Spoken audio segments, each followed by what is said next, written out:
Tour Guides. I'm Carrie. I'm Catherine. And I'm Bree. Today we are taking you on a tour of San Juan. I don't think I've ever been.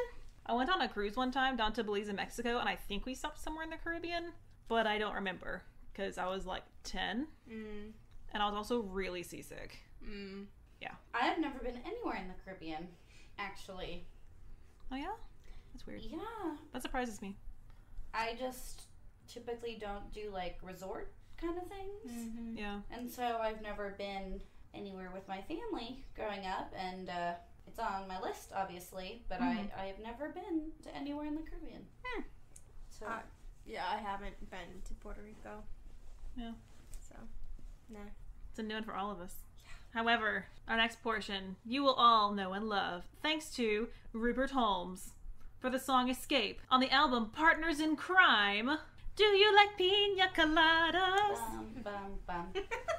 Because we are drinking Piña Coladas right now. Woot woot. The literal translation is strained pineapple. The original Piña Colada is disputed. 3 bartenders claim to have invented it.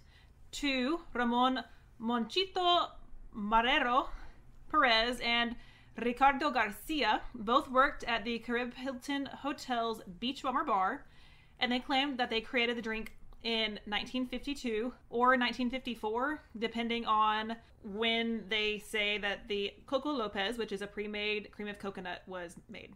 But Bro. they made it for the signature drink. These beach resort hotel bartenders have been like creating some drinks, man. It's crazy. Flashback to Hawaii. Yeah. But they wanted to make it as the signature cocktail for the bar. Both umbrella drinks. And then Ramon Portas Mingot. Probably Mingo. Yeah. Mingot. Mingo says he created it for the Barranchina restaurant in 1963. So like a full 10 years later. And I think if he was claiming to be the one who created it, he would have at least gone earlier. Right. But they're so proud of it that they still have a plaque hanging in the restaurant saying that this was where the original Piña Colada was made. I mean, that's kind of cute. Yeah. In any case, this tropical icon started popping up in cocktail books in the late 1960s. Of course it did. Yeah, so we really don't know because it all could have happened. However, despite the Puerto Ricans quarreling over who had the first Piña Colada, there was a Cuban-style Piña Colada that dates back to 1922.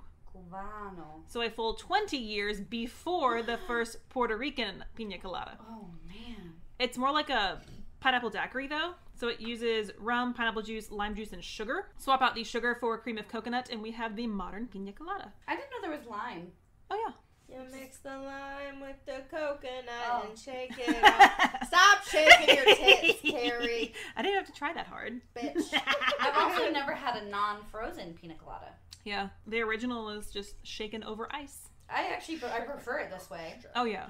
I said Shaken. not stirred. But allegedly, after having a Piña Colada, Joan Crawford said it was better than slapping Betty Davis in the face. Joan Crawford. But yeah, so the recipe that I used, and it was the most common one that I found, was 2 ounces of light rum, 1.5 ounces of cream of coconut, 1.5 ounces of pineapple juice, 1/2 ounce of lime juice, and you garnish with a pineapple wedge and pineapple leaf. Unfortunately, I could not find a fresh pineapple to save my life. I have one. Which is shocking. I have one just to munch on. Yeah. I should have told you. But I needed like a little... Well, I'm also having to go home to make it because I forgot my... Guys, we're struggle busing all the way down to Puerto Rico today. Yeah, I El forgot... autobús de struggle. Yep. Oh, I said struggle bus? El autobús! I said struggle bus in front of my kids, and they looked at me like I had 3 heads. I was We're like... old, Carrie. Yeah, That's we are why. old. I I know. say stuff now, and my kids are like, what? I said... You're irrelevant.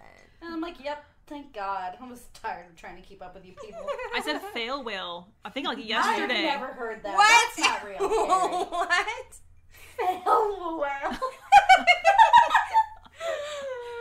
What? Carrie, you made that up. I did not! I think you may have. Catherine, did we age out like that early? Like, damn, Yeah. she's not that much younger than us. I'm not that She much acts younger. older than us half the time. Yeah. Carrie's the oldest. Yeah. Hey. Even Zach calls me his old lady. I can be mature. It's just I prefer to act like a 5-year-old most of the time. I'm also like secretly 80s. No, Daisy texts me and she's like, we had so much fun, and Jack and I were talking about how it like reminds us of the golden age of sleepovers. I was like, yeah, Colin and I are still 6, only now we have alcohol. So our sleepover parties are pretty awesome. They lit. Yeah. We just watch bad movies and eat snacks. It's awesome. Glorious. Sweet sassy molasses. Sassy molasses. I was asleep for that part because Best I'm an old lady. Line ever. It's a pretty great movie. Zach really enjoyed it. He so. did. It was funny. Yeah. But anyway, you shake all that up over ice and shake vigorously for 20 to 30 seconds. Mm-hmm. That's about what I like too. Strain into a chilled hurricane glass. The slow, ongoing burn. Just saying.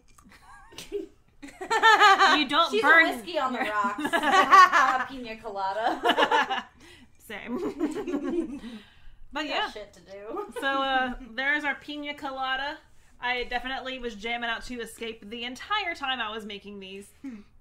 Because that song's just a classic. It is. Yeah. Well, here comes my tale of slight woe and sandwiches. And sandwiches. El sandwich. I'm going back to Spanish 1, and I'm really proud of myself for remembering. Because I don't use these words every time I travel. I like rarely use the words that I'm pulling up out of nowhere, so it's really fun. So, I was gonna make pastelón, which is basically perfect. It's a lasagna made with sofrita and adobo seasoning and green beans, and if you're from New York, cheese and raisins a lot of times. Yeah. And it's ground meat and it's mixed and it's made into a lasagna held together with fried plantain. Oh. It's like noodles Yeah. covered in an egg so it bakes together like a quiche. Oh my god. Yeah. And it sounds absolutely incredible. And I've had versions of it. And I am just too sore with my RA and too exhausted to think about frying plantains and slicing them and shopping for everything. So I did a roundabout version and found out that there is a famous fast food restaurant called El Mesón Sandwiches, which is a San Juan fast food sandwich shop. So we got fast food sandwiches from our local sandwich shop. And they were delish. They were. And that's what we did because I just couldn't process the thought of making it. But I do want to talk a little bit about Puerto Rican food. So major cities in the Northeast tend to have pretty large Puerto Rican populations. And so I've been lucky to have a lot of different Puerto Rican foods. So my favorite thing about a lot of Puerto Rican foods is that one, like 80% of their stuff is gluten-free naturally. They use a lot of rice and peas and beans and plantains, and yuca is popular as well. You say yuca? I've always said yucca. I've heard it both ways. I think yucca is the English pronunciation Yeah. and yuca is the Spanish pronunciation. I mean, that makes sense. But I heard it the Spanish way first, I'm pretty sure. I don't think I've ever heard it pronounced yuca. I could be wrong. I think that might be the Spanish way. It would make sense I because just the U think is it's the tasty oo as hell. sound. Mm-hmm. It's like the potato. You can't really go wrong with it. Right. And they use a lot of coconut, and they use a lot of peppers and garlic and like aromatic things. So I'm a huge fan of it. It's like simple ingredients, oftentimes similar. Simple ingredients put together in different ways. They also have incredible seafood, which I don't really like, but they're known for their seafood. It's literally an island in the ocean. Right, makes sense. For And so oysters are really popular there because they have Puerto Rican oysters and they have their own version of ceviche, which is really common. If you have seafood, you gotta have a ceviche. Yep. And a lot of their desserts are made with, like, they have a lot of different textural elements. And so their desserts tend to be, like, creamy, custardy and not overly sweet. Which, well, there was one they mentioned, and like it also has ham and cheese. It's like a pastry puff with like powdered sugar and ham and cheese, and The they have Monte it at 3 Cristo? o'clock with their 3 o'clock coffee. no, and they have, so like instead of that sounds like a Monte Cristo. empanadas, they have empanillos, which are We're gonna also talk very about similar. Yep. And they have different, they have a coconut rice pudding, Oh. arroz dulce, and they have a coconut custard that's like barely set, and then that's served with cinnamon, which I forget the name of, but it's so good. And then typically the only things that have like a lot of sweetness to them are the desserts, but they use a lot of natural flavoring. So they're putting a tiny amount of sugar in, and normally it's like a caramelized thing or something to help it set. And so... Well, it's like this drink. I didn't add any sugar to it. Yeah. But it's still super sweet just because of the cream of coconut. Well, and so... That's sweet. One of my favorite thing is... So I've had this. It's a fruit. It's called guanaba. Guanabana. Guanabana. It's guanabana. I love guanabana. Yeah. I know. I always do that too. So it's guanabana. I ate a ton of it in Ecuador. But they make like thumbprint shortbread cookies with guanabana inside of it. I think I had some when I was in the Dominican. Yeah, it's delicious. And it's a pretty popular like tropical fruit. But it's super good. And I just really, really like Puerto Rican food. And they have tostones, which are like deep fried plantain fritters, which we had in Costa Rica, and they're so freaking good. Oh, we're gonna have a lot of Costa Rican tie-ins this episode, trust me, because that is my reference point. It's so good. So, like, they have a really beautiful food culture about taking local, simple ingredients and making them into something really special. And they don't use a lot of, like, sweetened condensed milk in their desserts and things like that. So it's, I don't know, it just seems really, like, accessible, but it's awesome. And I just wish I could have made it for you, but I could not today. So shout out to everyone from San Juan, and have your abuelas make us Puerto Rican food. God, yes. Abuelas make the best food. Like, if someone calls them abuela, they can cook. That's it. I'm sorry. If that's a stereotype, it's true. It's so good. Based Some in truth. stereotypes are earned. Just like Nona. Yeah. Like Nonas can cook. God, my abuela, oof, she can fucking cook, man, and she'd be really mad if she just heard me cuss on this podcast. But my abuela can fucking cook. Well, there's a so Facebook thing that I follow because I'm an old lady called Pasta Grannies. And it's these Italian grandmothers who make homemade pasta just all the time. And they like step you through it. And Queens. Oh, they look so delicious. I just want to eat all of it. Yes. I just had a moment. I'm sorry. I want all the homemade bread too. I'm gonna get Come to my house. So fat. Well, I'm gonna start making it now that I'm working from home, and I'm gonna get so fucking. I have sourdough starter. If you want So some? sad. Gluten-free baking so hard. I know. Oh, I need to practice for Thanksgiving, Friendsgiving. I'm excited for Friendsgiving. I also think we should have a Halloween party. Fuck yeah. Well, we're gonna have a brunch. housewarming party for you. Housewarming party for me. Yeah. I love parties. And I love themed events. Yes. If it's a themed event and I can have an outfit. Are we just gonna have like 5 costume changes that night? Because we have so many costumes that we've planned on doing. God, it's so bad. I mean, we Zach can't even won't do dress up anything like because of me, COVID. so So it'll literally just be our like. So guys, we have a COVID pod. Just so you guys know. Yeah. So we stay in our COVID pod. So when we see people, it's only the same people. Right. Yeah. So just so everyone knows. Also, I'm hella pissed because Halloween is one of my favorite holidays, and this year it's on Saturday. It's daylight savings time, and it's a fucking full moon, and everybody's fucking it up with this COVID bullshit, and I'm pissed. I hope I get some trick-or-treaters, though, because Colin and I finally have a house that we could probably get some trick-or-treaters at. Yeah. Oh. I saw this thing on Facebook, and it was like, I don't even, like, post on Facebook. I'm just nosy. So I start shit on Facebook. I just watched like other people's shit, and someone was like getting ready for COVID Halloween 2020, and they had like a walk up or some shit, and so they had like a slide for the kids to go down, and there was like a net on the gate and like a little hole that like held the slide, and there was like a hanger for their bucket. I so they could love it. Yes, It was cute. It was cute. Okay. Oh, were you done with?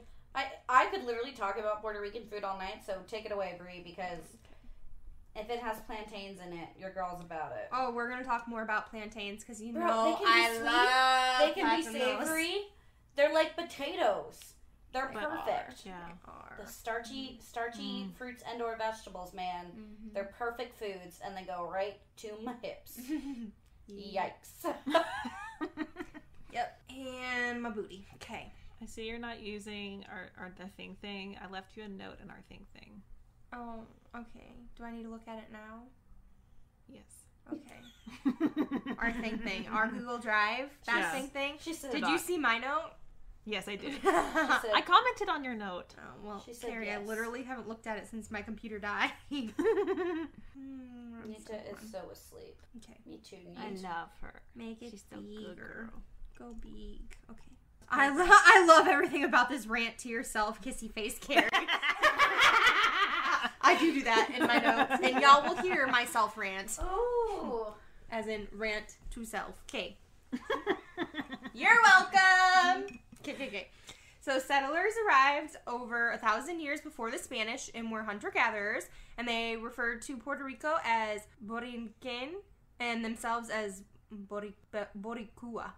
While this term is still used to this day, the native population is now referred to as Taino. Puerto Rico is a Caribbean island in the West Indies, and it's the easternmost island of the Greater Antilles chain. While it may have fallen under Spanish rule for centuries, it became a U.S. territory in 1898, and it's been mostly self-governing since the mid-1900s.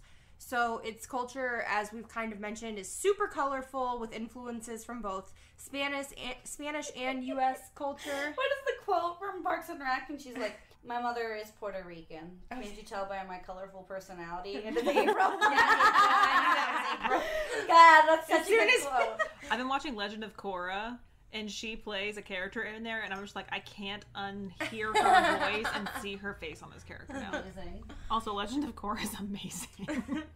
But yeah, there are Spanish and U.S. influences as well as Afro-Caribbean influences. So in 1493, Christopher Columbus claimed Boricuen, I don't remember what I said already, for Spain and renamed it San Juan Bautista while he was returning a number of the Taino captives. And in 1508, Juan Ponce de Leon... Wait, he was returning captives? Yeah. So he, like, rescued them? Weird. I don't think so. I think it was like, here, let me give you your people back after we fucking stole them. Still seems out of character. I know. for him. I know. I'd imagine he'd just kill him. There's more. Asshole. There's more enslavement later. Don't worry. Oh, of course there is. Yep. That's where the basis of my story. Yeah. Well, kind of. But we're gonna talk more about Juan Ponce de Leon later. Oh no, we're not, because I forgot to include that. Florida. Yes, sort of, but like the Fountain of Youth. Yeah. Yeah. He thought it was in Florida then. God. But he also had like involvement and queries into Puerto Rico and shit. Oh yeah, because he was like, it's here, and he's like, just kidding, I read the map wrong, it's there. Yeah. And it's like, no, Just nothing kidding. good is in Florida besides Disney Right. and the Harry Potter park. Right. Which... I want to go so bad. Guys, again, themed costumes are literally everything to me. Can we get matching robes and go? Yeah, I have outfits picked out for every day when I'm at Disney next. I was supposed do to not go have. in April. I was but supposed to go fucking too. COVID. Me too, because we were taking our students, and Same. I designed shirts, and I had little outfits picked out, and I was gonna be Ursula one day, and I just like I can't deal with this. I was Did supposed I to ever- chaperone my high school's trip. They were gonna sing, and they would get to go in the studio and like do overlay, and then see the scene with their music over it. Aw, amazing. Yeah, that's like cute. Disney, man. Ugh. Damn. Did I ever tell you about back home on the showboat where they had like they turned it into a theater? Yes, you did. And the guy, Poor Unfortunate Souls. yes. Oh my god, he was Oh. amazing. And he's the best Ursula I have ever seen. And they wouldn't next Andromeda. the following summer they did the Little Mermaid and they would not let him be Ursula. And I was like, bitch, Rude. get these white conservative motherfuckers out of here. I need this in my life. Kick 'em off Weird. the That's boat. basically what I said on my Facebook today. Kick them off. No showboat for you guys. You don't get good No entertainment. dry docked showboat for you. I'm going to kick you like 1,000 feet into the Mississippi. Or onto the concrete. Yeah, concrete first, then the Mississippi. Yeah. We'll kick them multiple times. Because our showboat is docked on the dike. Just for those of you who don't know what a dike is, it is Damn. not a lesbian. I That's mean, rude. it's a Unless you derogatory term identify. that some use, Because there is a whole subculture now. Oh, or I was gonna say, or yeah, if they self-identify, but that's not what I'm referring to when I say dyke. I want to make that clear because one time I was up there. Oops, I just hit my dog in the head with my phone. I was up there with my friend once, and she was like, "We're on the dike," and her cousin was like, "Why are you guys sitting on a dike?" No.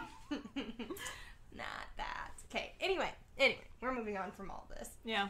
So, Juan Ponce de Leon, I lost myself. Oh, he founded Capara, the first European settlement, which was eventually renamed Richport, aka Puerto Rico.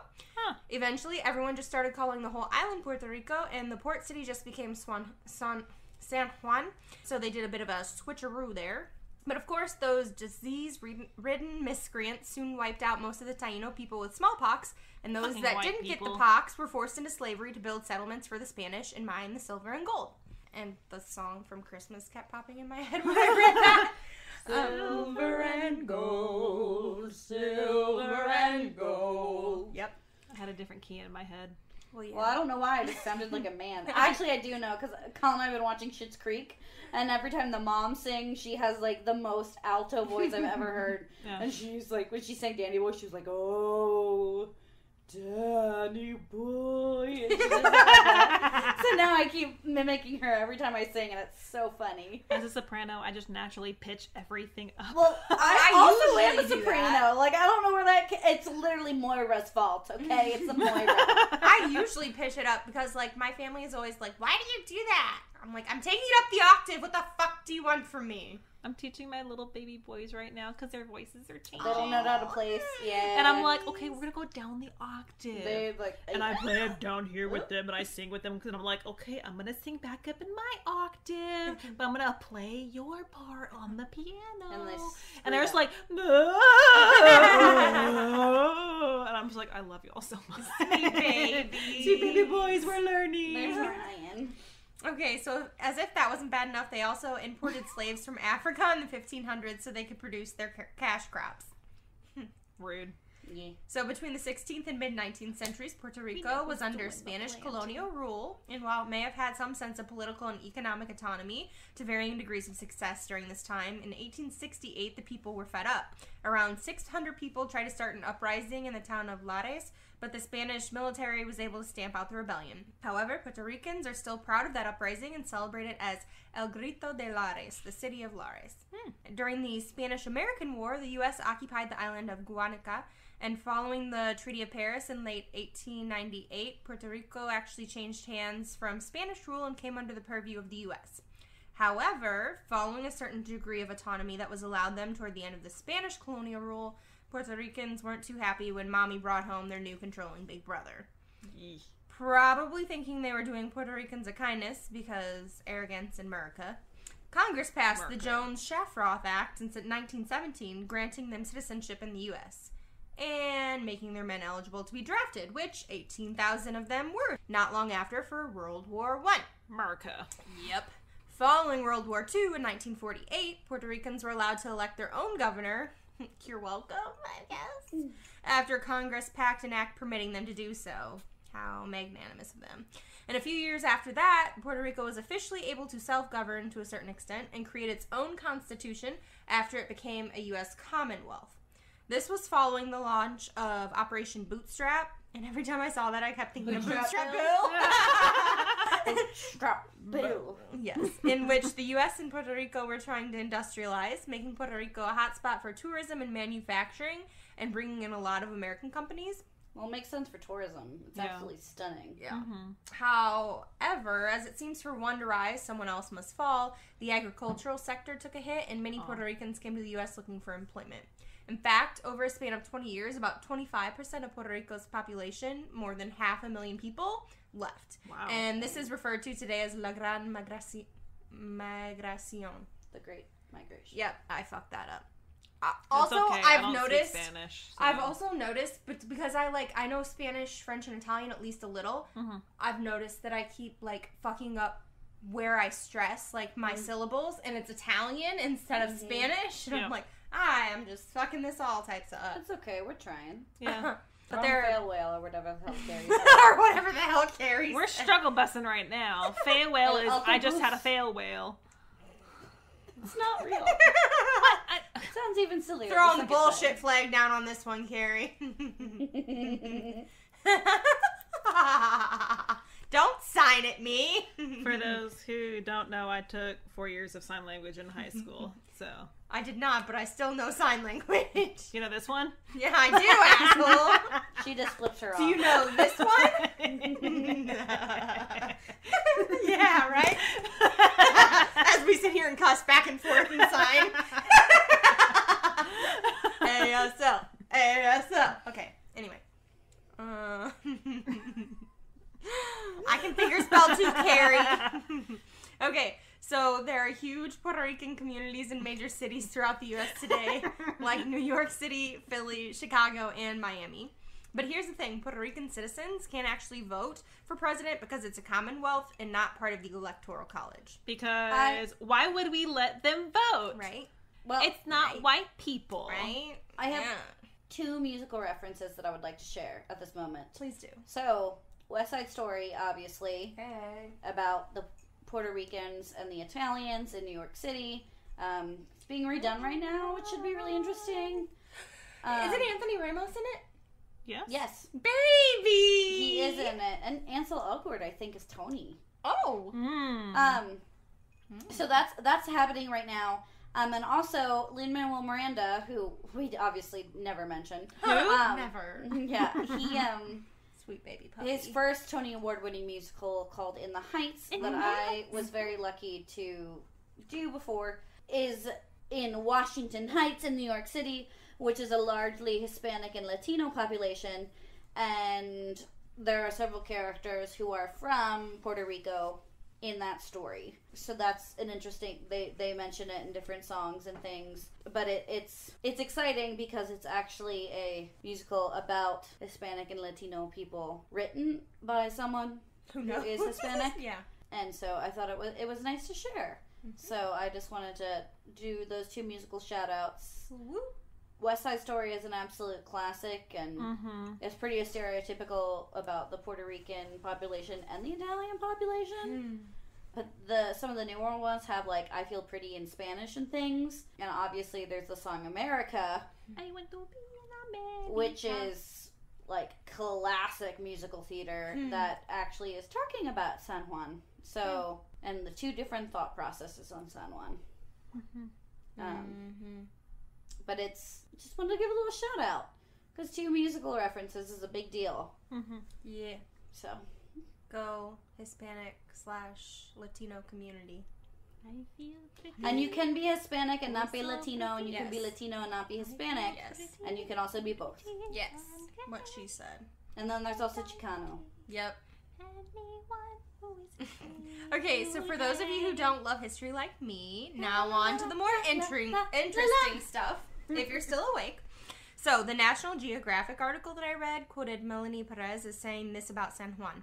Packed with colorful colonial buildings, 16th century landmarks, sweeping ocean views, and a vibrant salsa culture, San Juan, Puerto Rico is the exciting capital of the, quote, island of enchantment, end quote. So what's not to love? What's not to love? It sounds like it has something for everyone, from gorgeous architecture and historical landmarks to awe-inspiring views of the beautiful land/seascape. When I say that, it makes me want to sing the Outlander theme song. Like, a song of a lass that is gone. Say, will that lass be I? Okay. But it says Think of land that and moment. sea in there. That's why we didn't get to that bit. But it's Yellow and something. Highlands and seas. It's highlands and seas. Yeah. It's not island. Mountains of. I didn't say island. I said land and sea. Oh, I thought you said island. No. I don't know why I was Okay. But tired. and they also have delicious salsa to boot, guys. Just kidding. Like, So it's salsa, this right? is Puerto Rico after all. So salsa, the dance, not the food, Yes, is to that huge too. here. Well, yeah, but like the dance is huge. Yeah. Well, they have like sofrito more so than salsa. Well, Right. no, I'm just saying. Yeah. That was just a question. I think so. Yeah. Well, because salsa just means sauce too, right? Yeah, because like they'll call ketchup in like Costa Rica, they call it salsa. Yeah. Well, in Ecuador, ají is what they use because they use like ají is like a pepper salsa that they use, but they also called lots of other things ají, and I kept getting so confused. And I feel like in Latin American kind of cultures in general, they refer to essentially Everything. like The salsa. salsa. Yeah, Yeah. it's like every kind of condiment almost. Salsa? Salsa? Yeah, pretty much. Do you want salsa?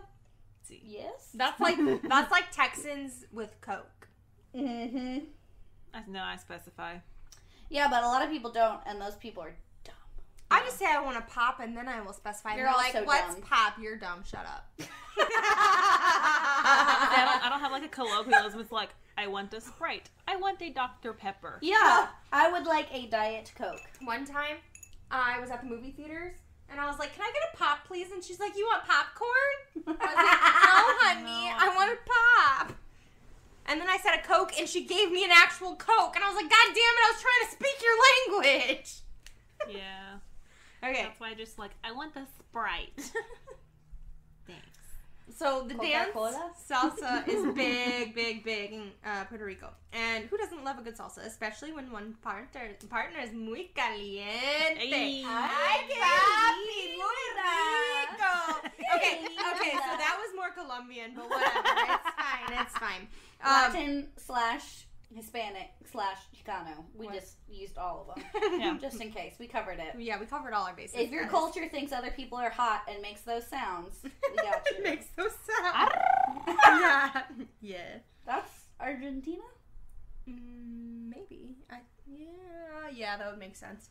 Okay, so if you want to check out a hot salsa scene, be sure to hit up Calle San Sebastian, where they have live salsa music. Hey! And of course, you have to visit the Speakeasy La Factoria while you're in the area. It said they have the best craft cocktails with a, quote, low-lit, salsa-filled ambiance. That sounds That's my sexy house. as fuck. I was like, take me here, bitches! Damn. I literally, in my notes, I said, take me away! Those just sound sexy. Like everything about I know, right? that. Like, gonna be my house. Yeah. Ay, papi. We're gonna have a salsa lounge in the basement that we're gonna have to build. I'm here for it. Yeah. A little speakeasy. Yeah. It's like any sort of Latin dance is just like hot, like flamenco. Oh, yeah. Yeah.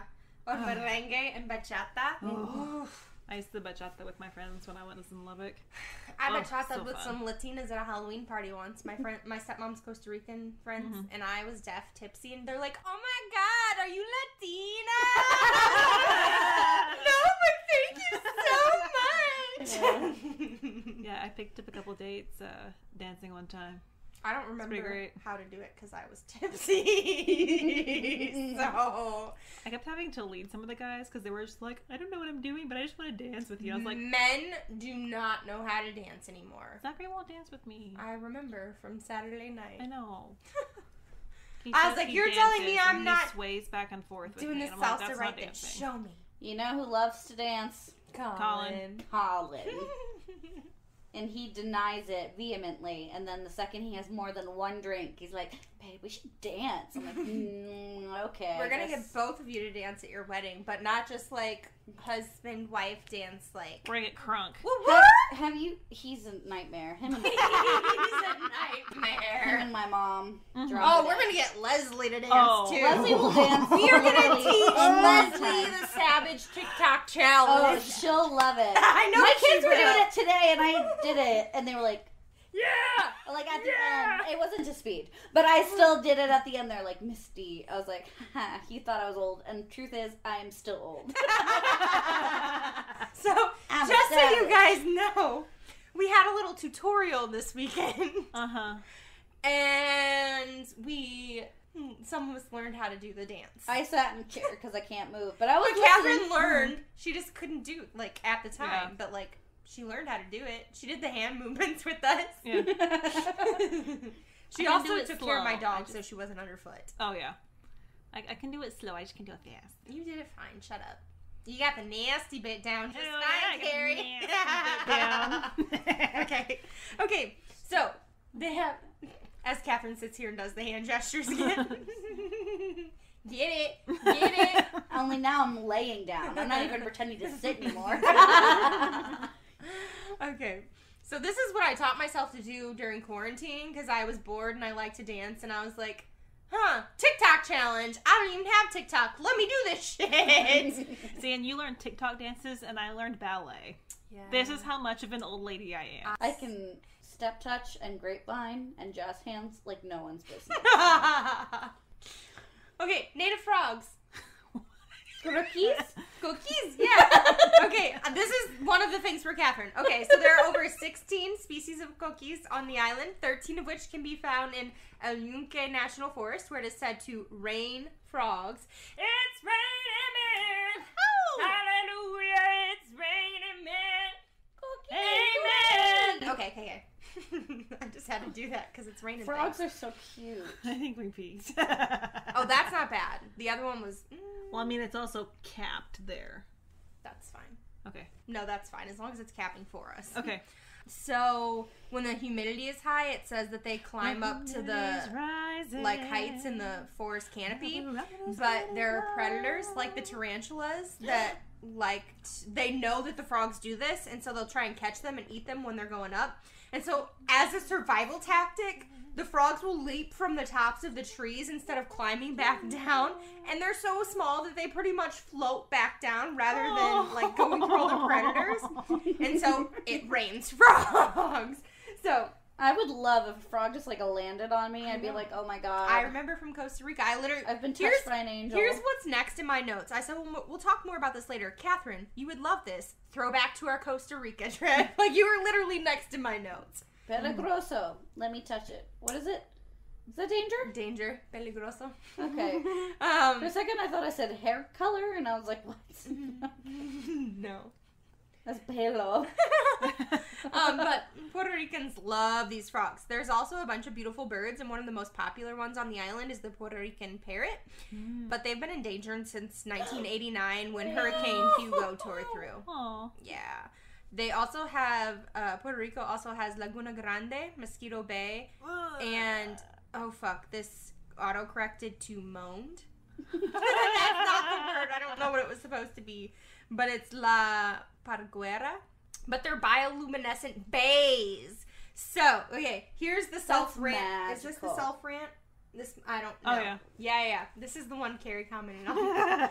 Okay, so this is like the one place, you know, in every episode where I'm like, we have to go here. Mm-hmm. We have to go here. Like, this is one of my must-sees. I swam somewhere with bioluminescent once before, and it's so magical. Yeah. It was like Delaware or some bullshit. So, like, I'd actually like to go somewhere real. Yeah, somewhere real. So, okay, Delaware so here's my little rant that Carrie commented on. I loved The Little Mermaid as a child, and this is the part I said you would love. Because you also love The Little Mermaid. Yeah. And so I wanted to be a gorgeous redhead with a killer voice, and I always swooned at the boat scene with Prince Eric and Ariel and Mavis. She's like, what? What happened? I just had a heart attack. I thought we were under attack. Because I have an earbud in one ear, so I heard it coming from that direction, and I was like, what? Maybe wavy. She looks back like, who? Me? She just knocked over a cup, and it gave all of us a panic attack. She literally just knocked over a cup. That's all she did. There wasn't even anything in it. It was an empty plastic cup that Colin keeps by the bathroom. And now she won't look at us. She's staring in the mirror. She said, I did not do this. It's not me. Okay, but these bays remind me of that scene in The Little Mermaid. Oh, yeah. And I feel like they'd be so beautiful and romantic and definitely a swoon-worthy setting. So I want to be wooed on a bioluminescent bay, damn it. So maybe you don't want to go with Carrie and I. I'll woo you. Of course you will, Carrie. This is why your husband has concerns. And makes the comments that he makes to us. Colin doesn't give a shit. Okay. Zach doesn't either. He's just like... Zach gave us permission. Yeah. Drunken permission, granted. But permission. And we were both just like, what?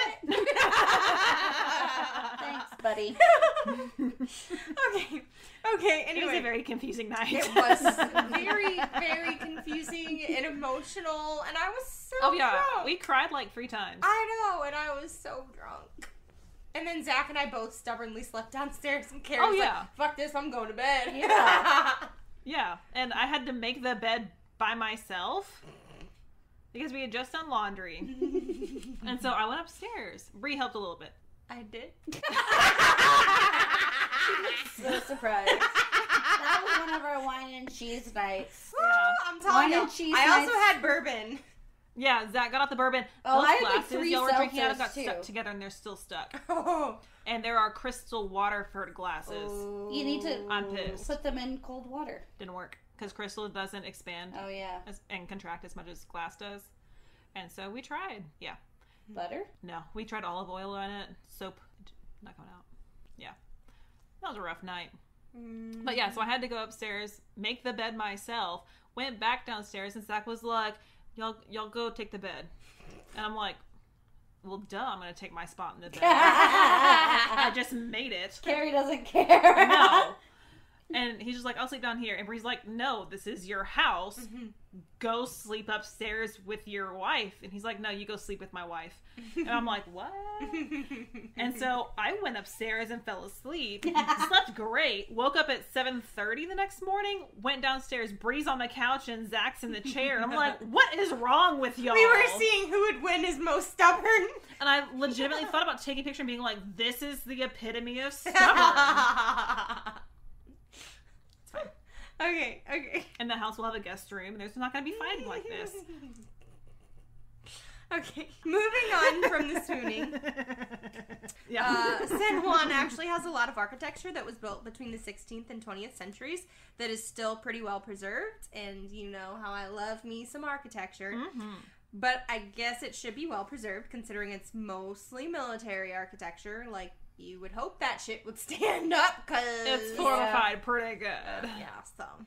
Okay, so these include Castillo San Felipe de Morro, Castillo San Cristobal, and so those two are actually San Juan National Historical Sites in Old San Juan, built to protect San Juan from English buccaneers and Dutch pirates. And we'll talk about them in my section. Okay, also San Juan de la Cruz, a big part of the city wall, and La Fortaleza, which, if I'm remembering correctly, and I'm pretty sure I am, because my memory is amazing. Oh my gosh, your memory is so good. As we all know, crying softly and drinking background. But this was the one that I commented at the end. Oh, okay. So he was the ruler, that was like the home of like the ruler guy back in the day, and I don't remember what they called him. But now it's a governor. So. Governor. Okay. I'm falling asleep. So when I just randomly chime out words. Well, God, thanks, Catherine. No, it's not you. It's my immune system. She's a piece of trash. Okay, well, that place is still the official residence of the governor now, which is badass. Like the governor's house. So it was the first fortress built, and then El Morro was the second, and Cristobal was the third. That popped up in my research. Nice. Yeah. So you can also take a tour of the Citadel for $5 and, quote, stroll through 500 years of history, and damn, and that quote's literally mine. Yeah, I was like, happy place. This is my happy place. He's strolling all over San Juan. They see me strolling. They hate it. My nerdy little heart in a pitter patter.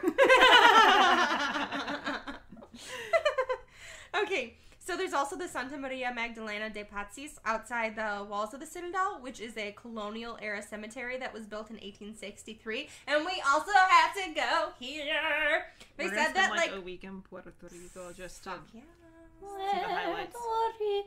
They said, like, prominent people are buried there, but I didn't give a shit about that. I was just, I was excited about the colonial era cemetery, because, like... That is a bit That's beautiful. really cool. Okay. I was like, two things my nerdy, emo, gothy, angsty, morbid, death metal heart loves. History and cemeteries.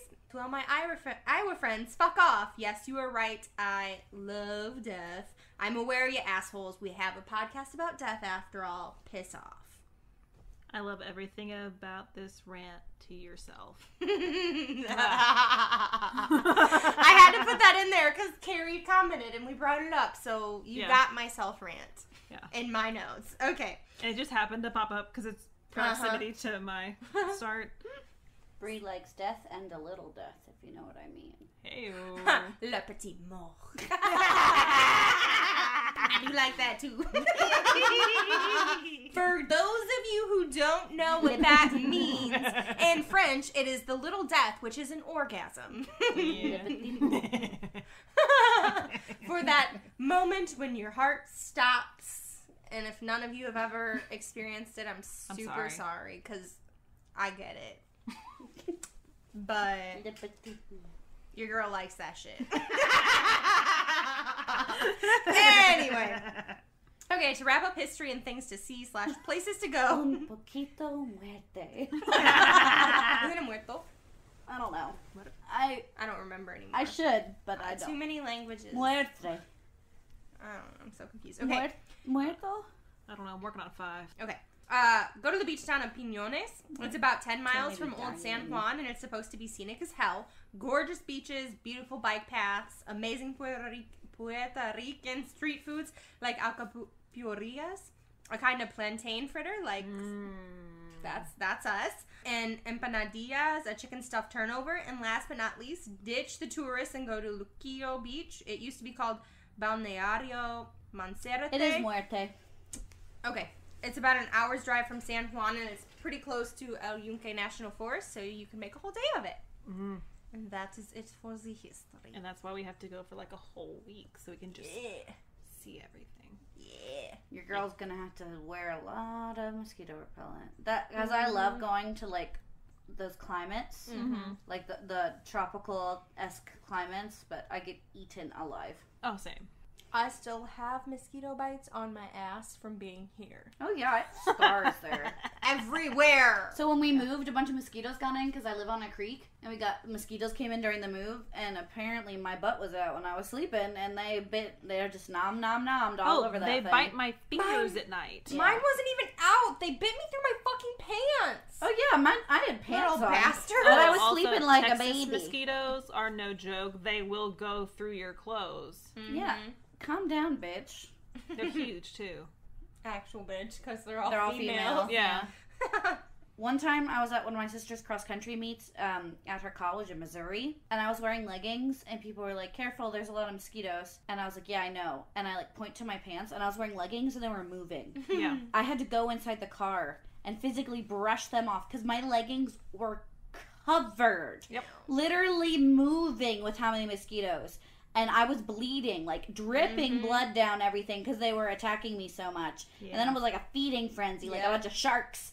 So I had to like run to the car, and I was sheathing mosquitoes off of me. And I had to sit in the car because I could not get them off. I was wearing bug spray, and I was wearing pants. I literally wore pants. Gross. Ew.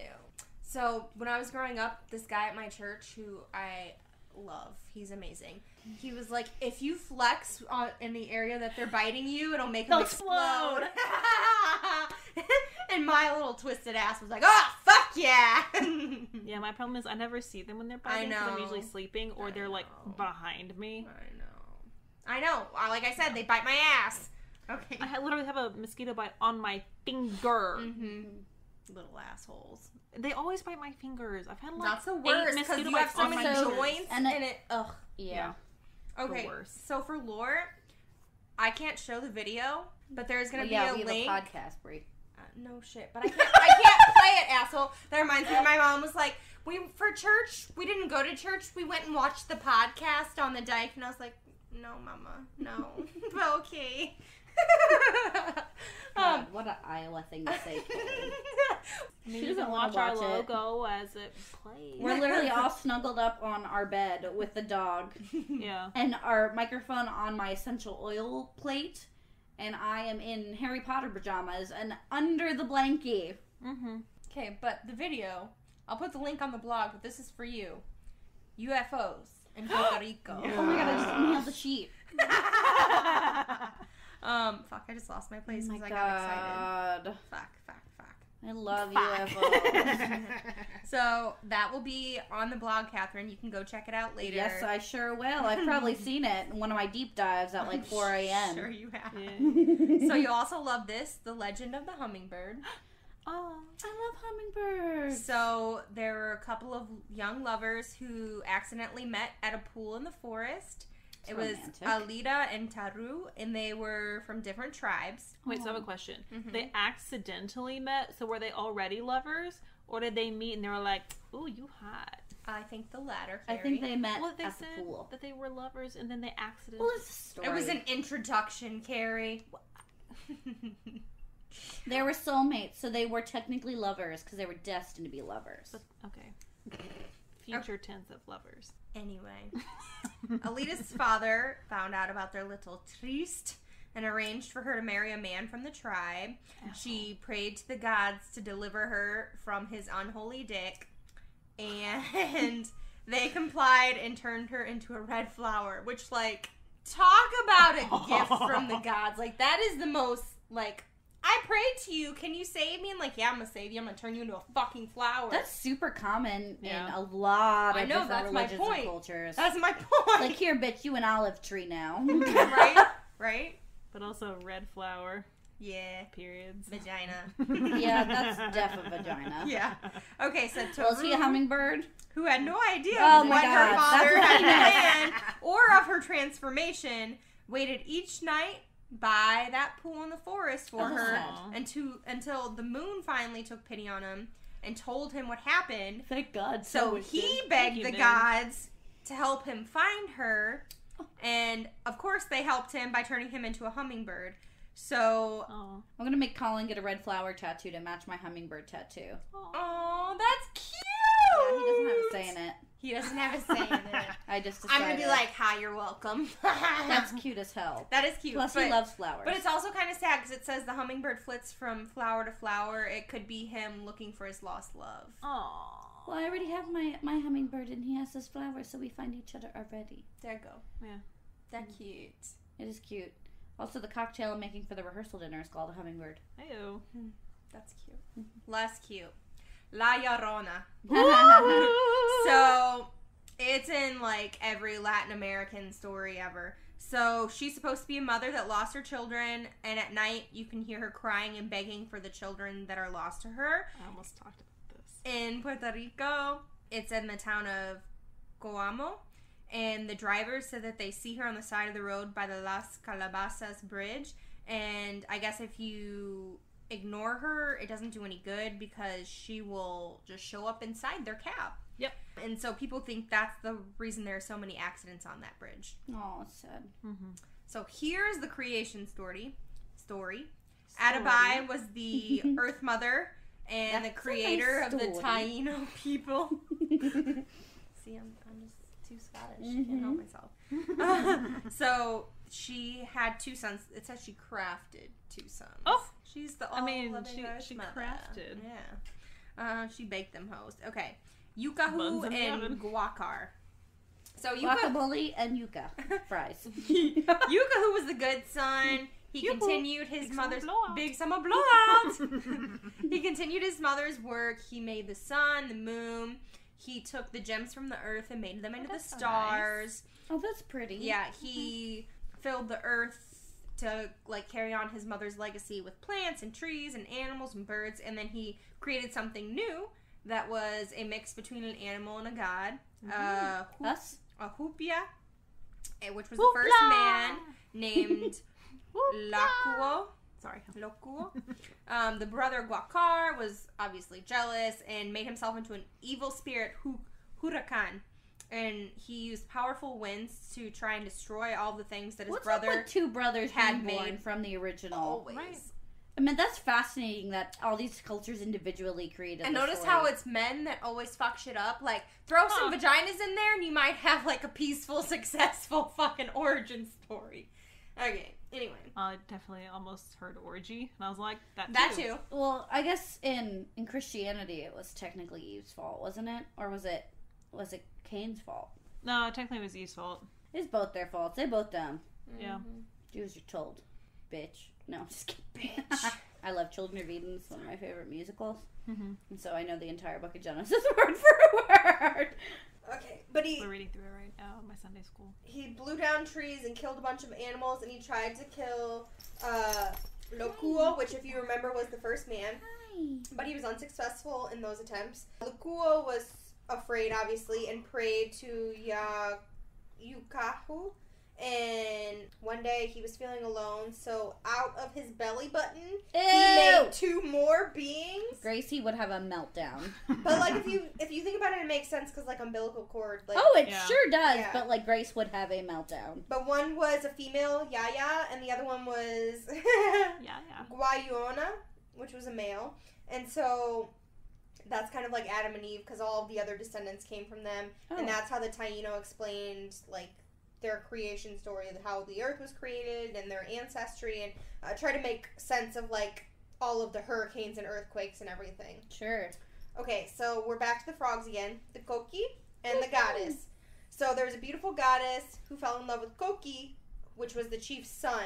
When he went to fish, she made sure he got a big catch, and he would sing praises to her and everything. And I guess she came to him one night. She changed her form, and she became a Taino maiden, and they fell in love.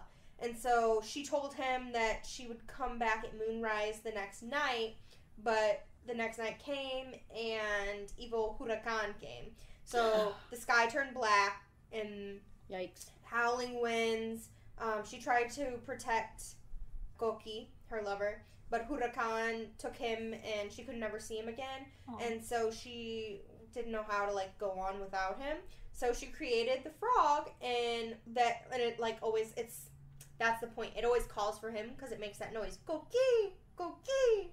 Aww. Yeah. That's so cute. It's cute. That is cute and sad. It is Yeah. sad. Okay, La Capilla del Cristo. This one's funny but fucked up. At the end of Cristo Street in San Juan, there's a small chapel, La Capilla del Cristo. So, in 1753, Baltazar Montañez was racing his horse down Cristo Street. Never race anything. But he's an extra dumbass. Sorry, but not sorry. Like, the end of the street was a fucking cliff. There was no edge. And they ran off the edge. Well, that's what will happen. And so, poor horsey. They plunged to their deaths. But it says he prayed to the Saint of Salvation, and the saint answered his prayer, and he survived. But actually, he really did die, obviously. And so they built the small chapel there at the end of the street to keep that from happening again. They're like, these fucking dumbasses. You got... Put a Y'all church need Jesus. here. Y'all need Jesus. Boop. Right? Yeah. Okay, so then there's the story of Salome and Aruaca. So Don Julian Correa's daughter, 17-year-old Salome, she rode her horse to the, this is why I included it, Abacoa River to take a walk, and her father wanted her to marry Juan, the son of a rich landowner, Don Ramon Rivera. So he went with her. Everyone's name sounds so noble.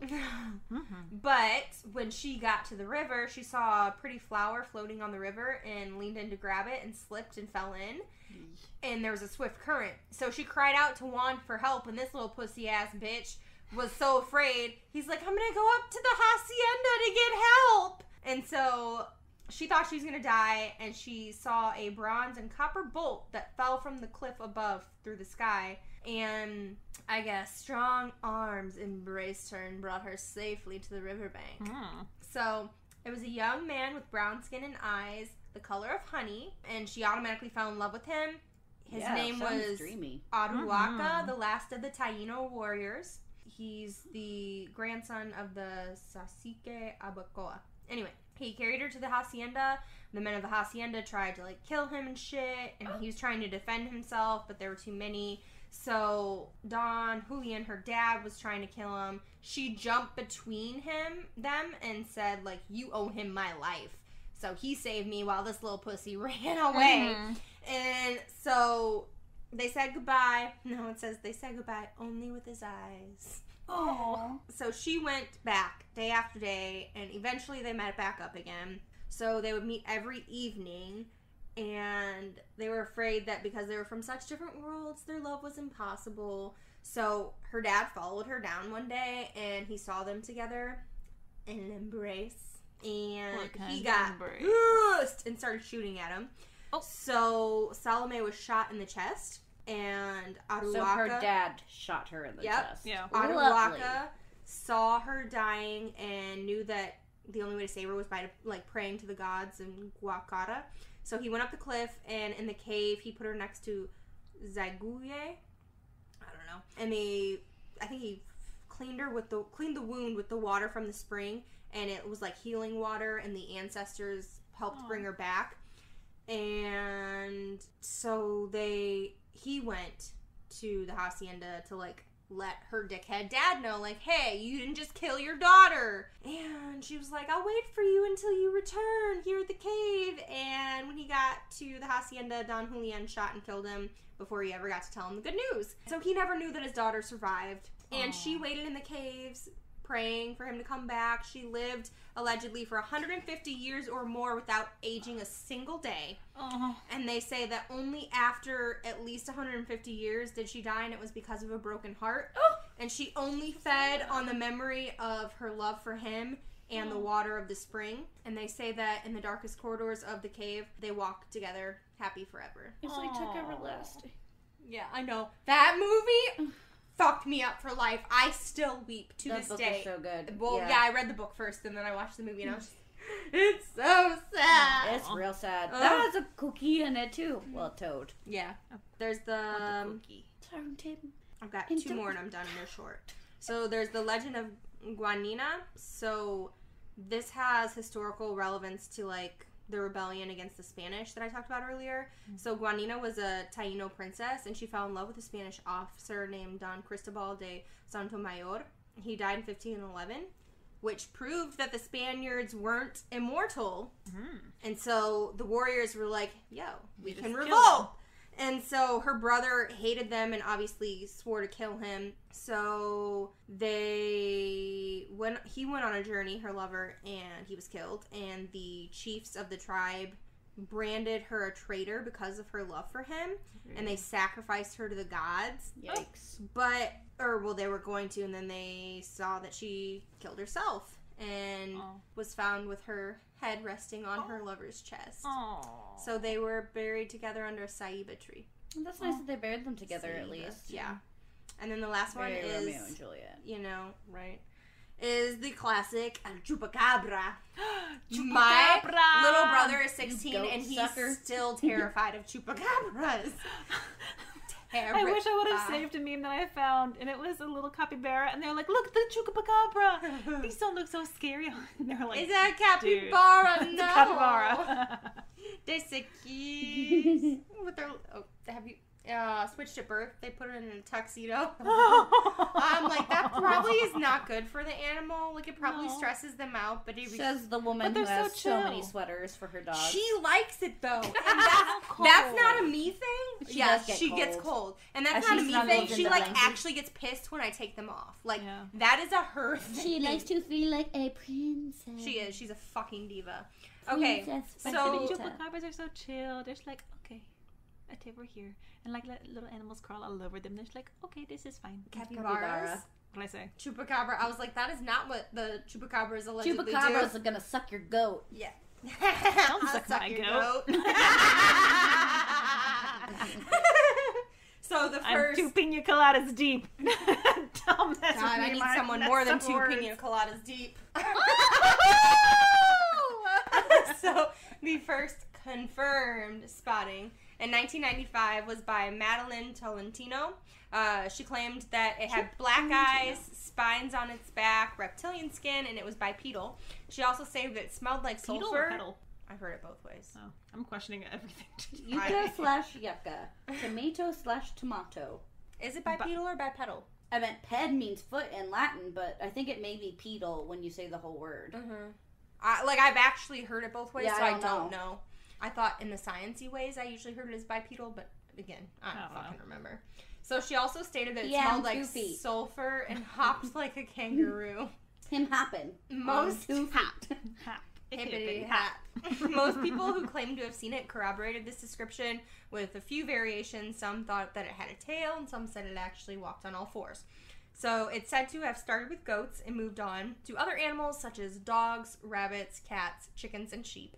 Oh no, Nita, don't listen. I know. Reports of Not sightings like you. were all over from Argentina and Chile to Mexico and Colombia and even the U.S. And the animals. Because the U.S. steals everything. I know. Well, we have some areas that are connected where theoretically the chupacabra could roam. But they do say it's south. Well, no, they've said like southeastern, so or no, southwestern, I think. Like it's like New Mexico, Tijuana and shit, like that area where it connects.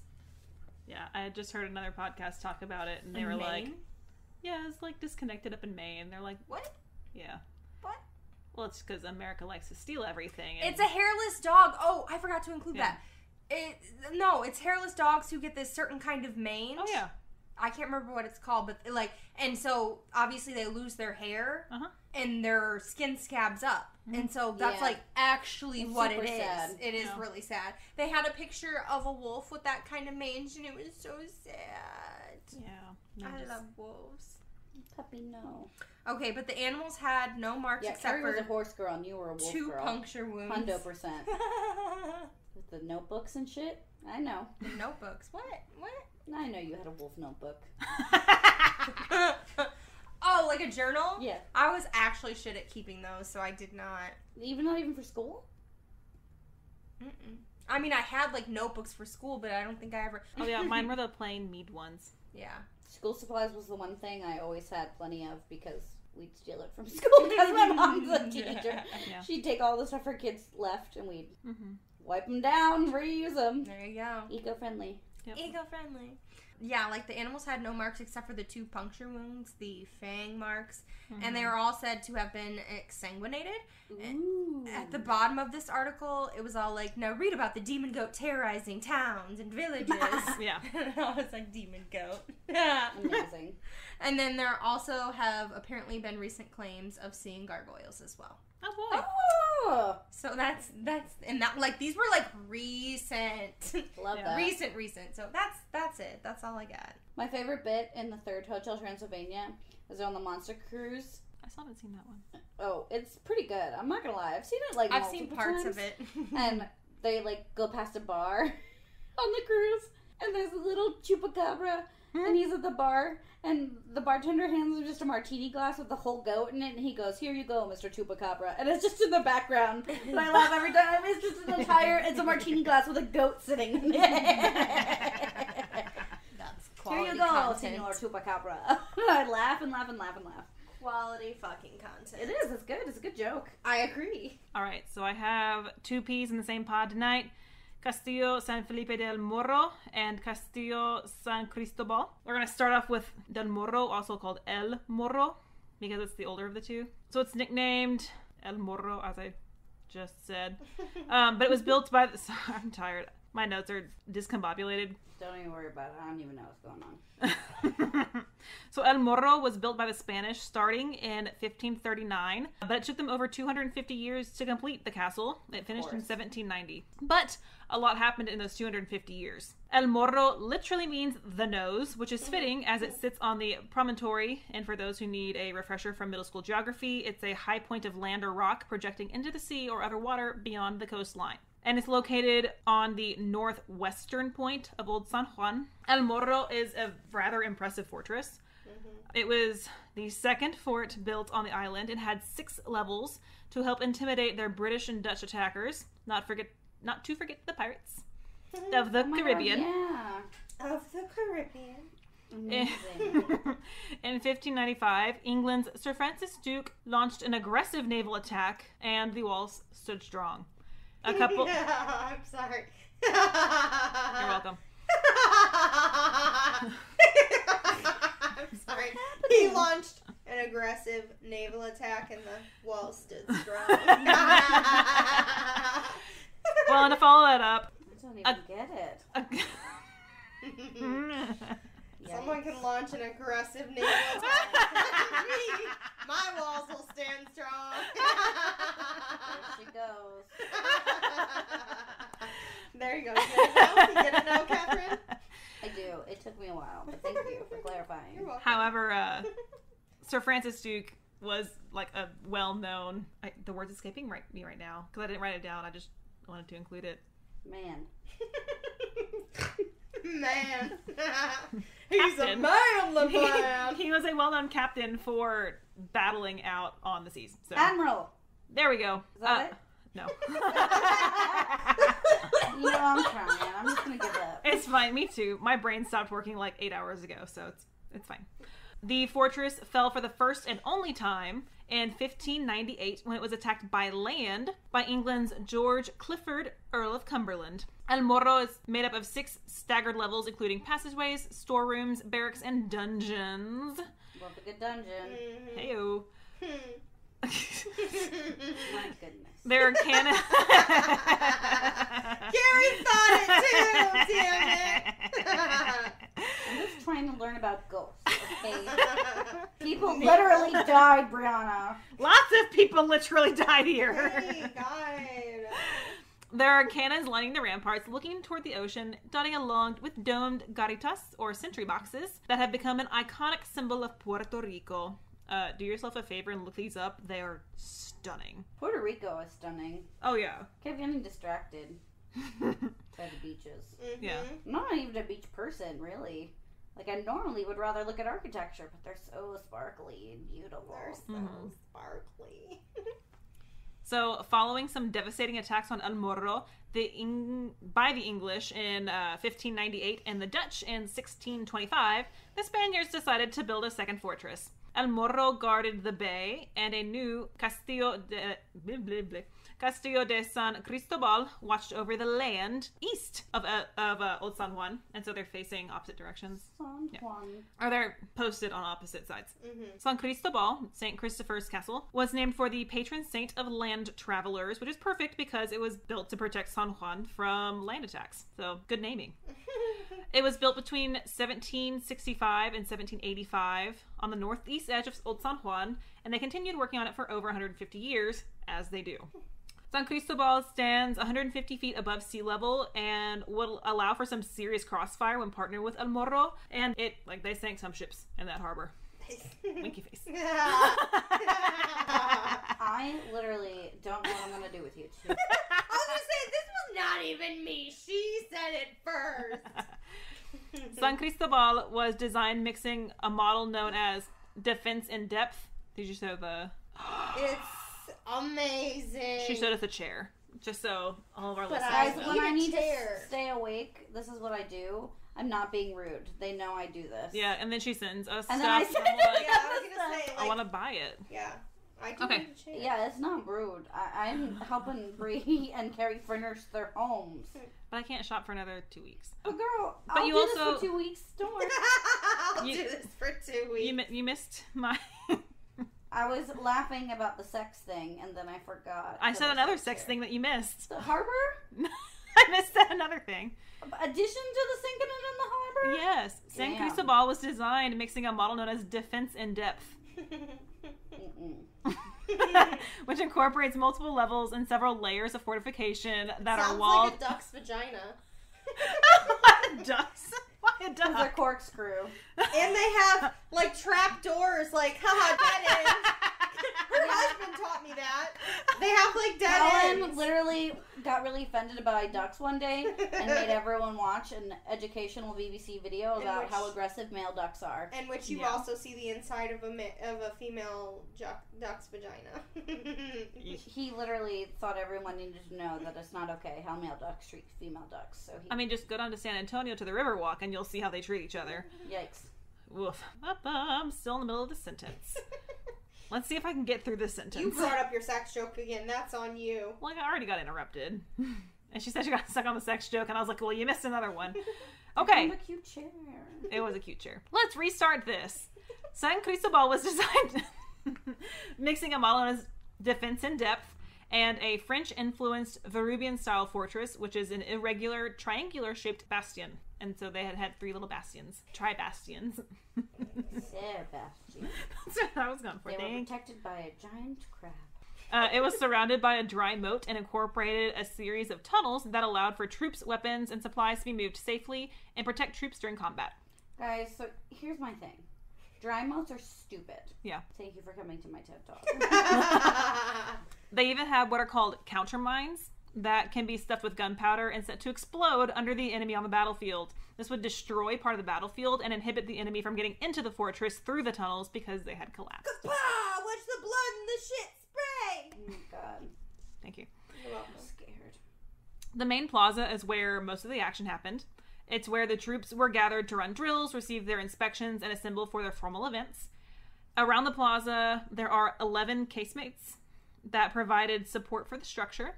Some casemates served as bomb-proof rooms that were designed with gun ports for cannons, and others were officers' quarters and barracks and storage areas, especially for gunpowder, because they were semi-climate controlled, because they were stone. Oh, So- sure.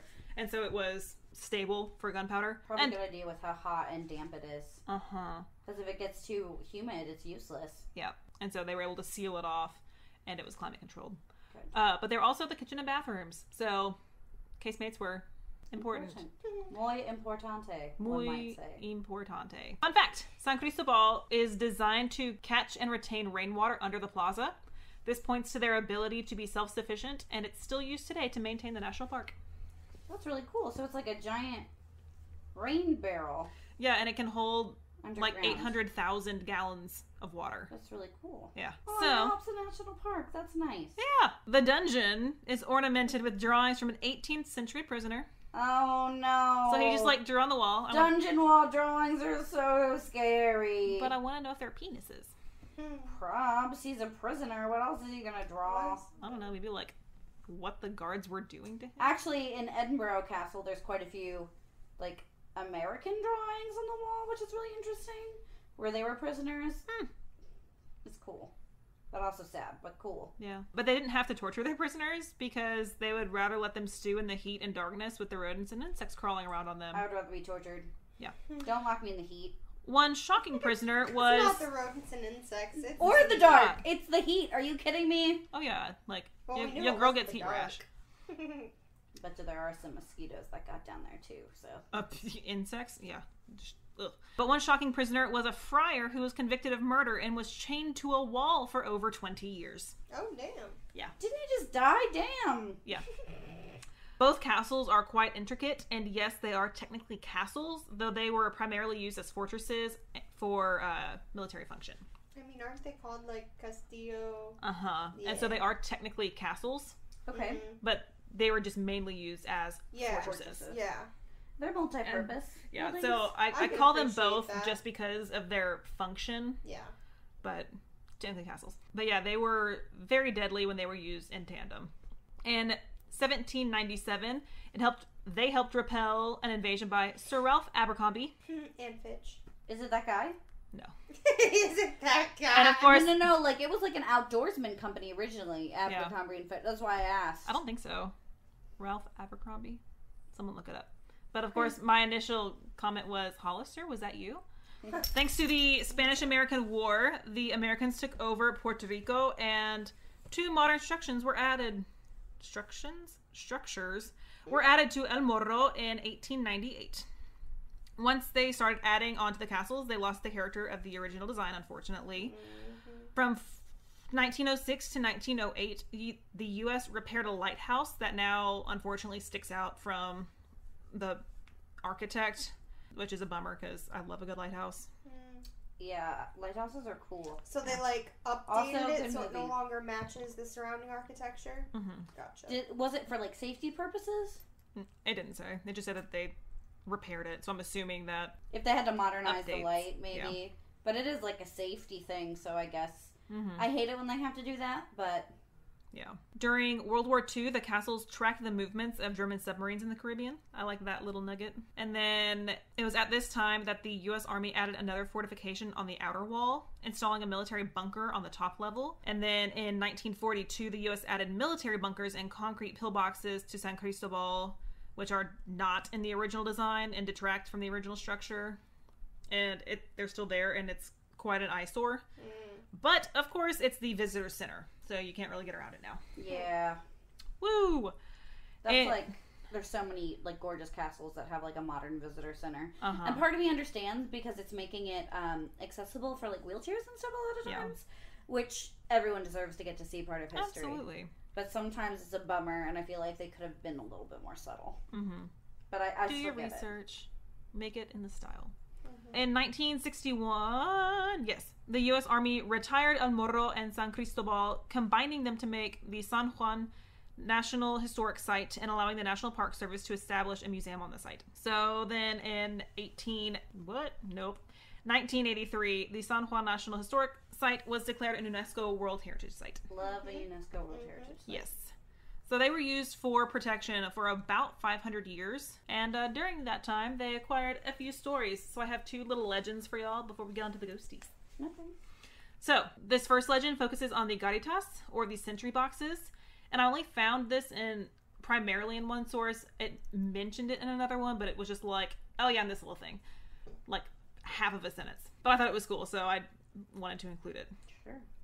So the garitas are located on the outer angles of the bastions and allow Spanish soldiers to keep watch over the land and sea at all times of the day. The night shifts were especially hard on the soldiers, especially since they had to man their posts alone. Aww. And so they would call out to each other at night to stay awake and check in with each other. That's so sad. Of course, there was the garita that no one wanted to be posted at because it was so far and isolated from the others, and so the soldiers claimed to hear strange noises and whispering voices. The legend has it... I want to see your whispering eye. Don't do that. Oh my god. I almost got stabbed in the face by my hand. They couldn't hear me on the recording. It's fine. They might. Whispering, and it's so scary. Spooky. That line has to be delivered in a whisper. I didn't even hear what you said. I just heard you whispering, and I got spooked. I said, tell her you want to see her whispering eye. It's a line from Role Models. Oh.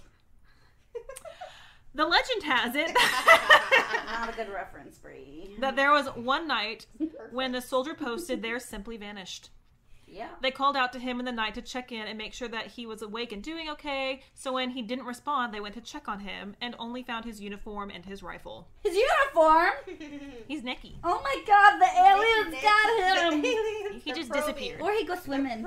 He said, oh, this humidity. Well, some believe that the soldier had run off in the middle of the night to steal away with a beautiful woman and live in the rainforest.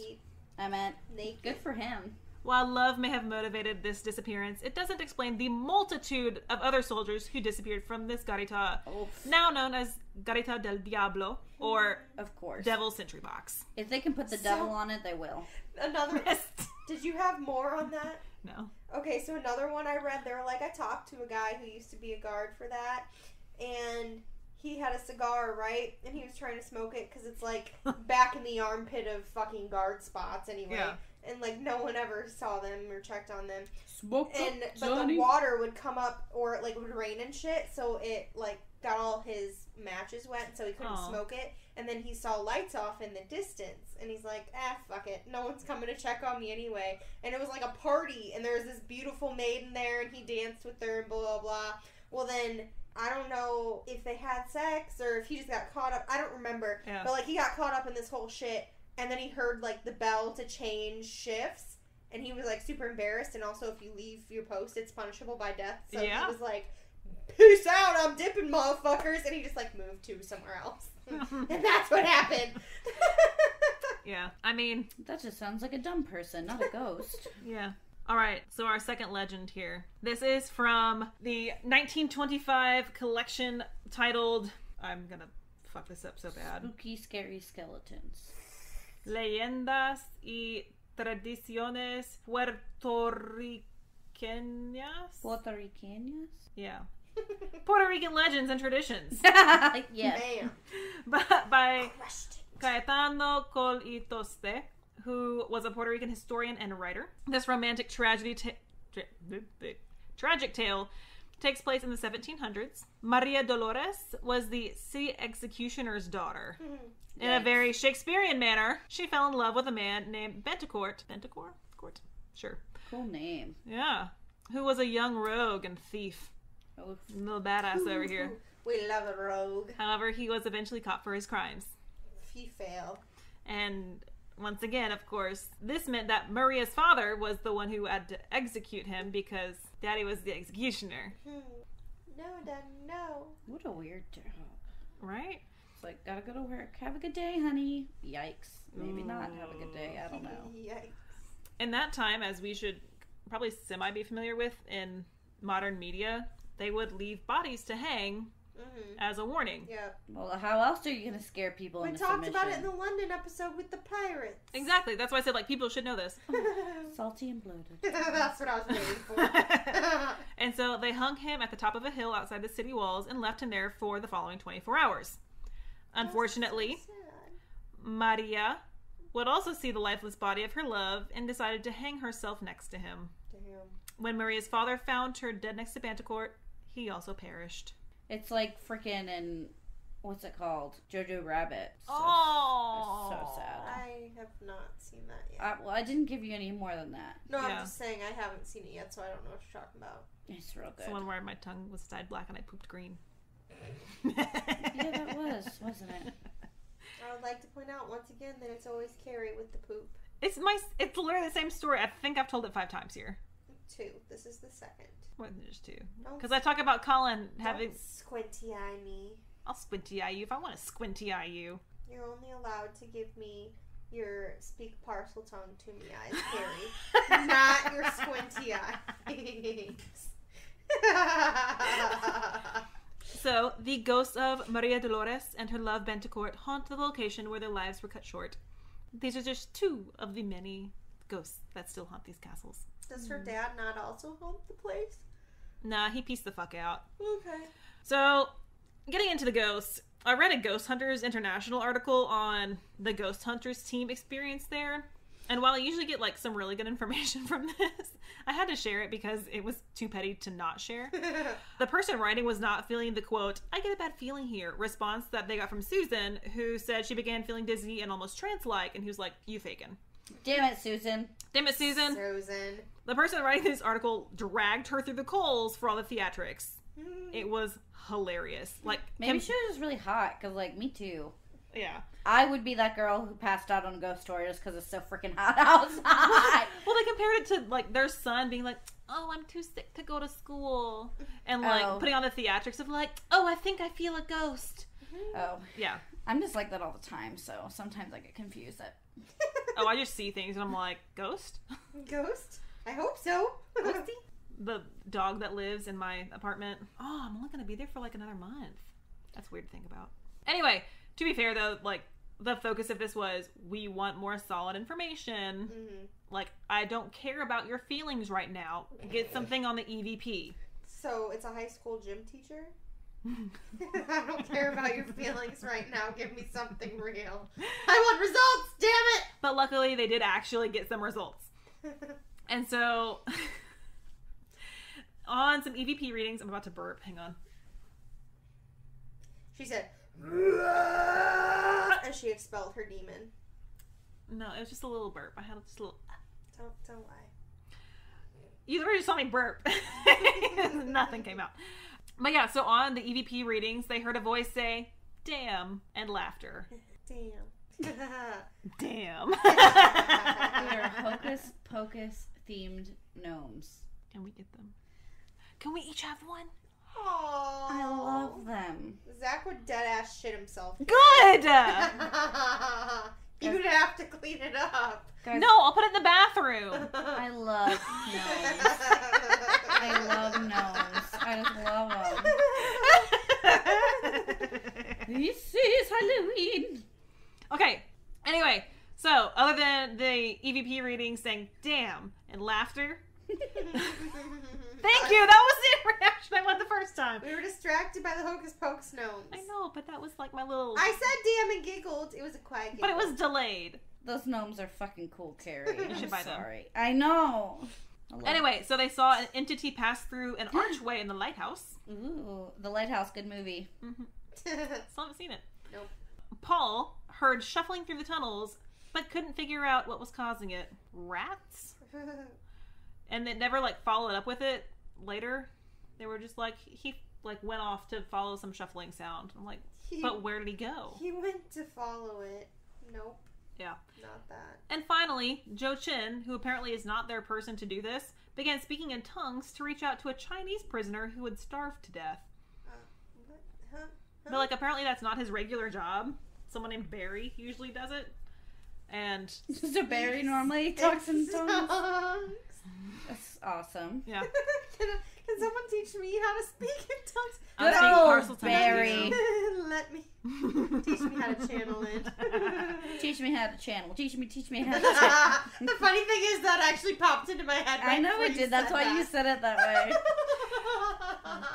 Anyway. Carrie's like, this is the 50th time I've had to I say had it 4 whole pages of anyway. notes. I'm still working through this. Okay, so many have reported seeing Dama Blanca The white lady gliding across the ramparts. The ramparts. That's what they are. I know, but it makes me think of our song. We're so gallantly gleaming. And the rocket's red glare. I know, not there.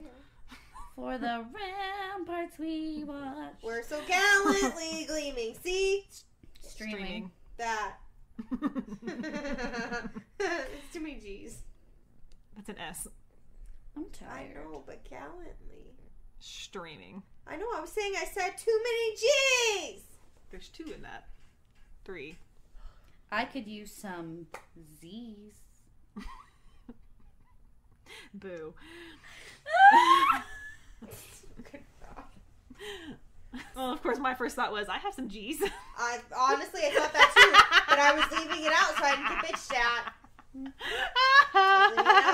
at. Diddy titty. Anyway, some have heard disembodied moans and groans, along with Disembodied moans. but groans are okay.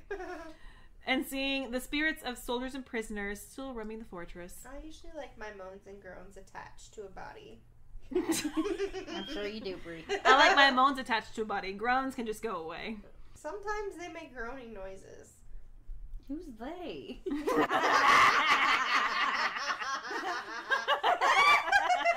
Damn. Savage. I'm a savage. I don't need to mention the theys. That's true. You do you, boo. So it's also common to see ghost ships from many Ghost nations ship! who sink in the waters over the 500 span. Wow. Captain, ghost ship ahead. I put it. I failed with this. My formatting messed up when I was copying it, and so it like cut out half of a sentence.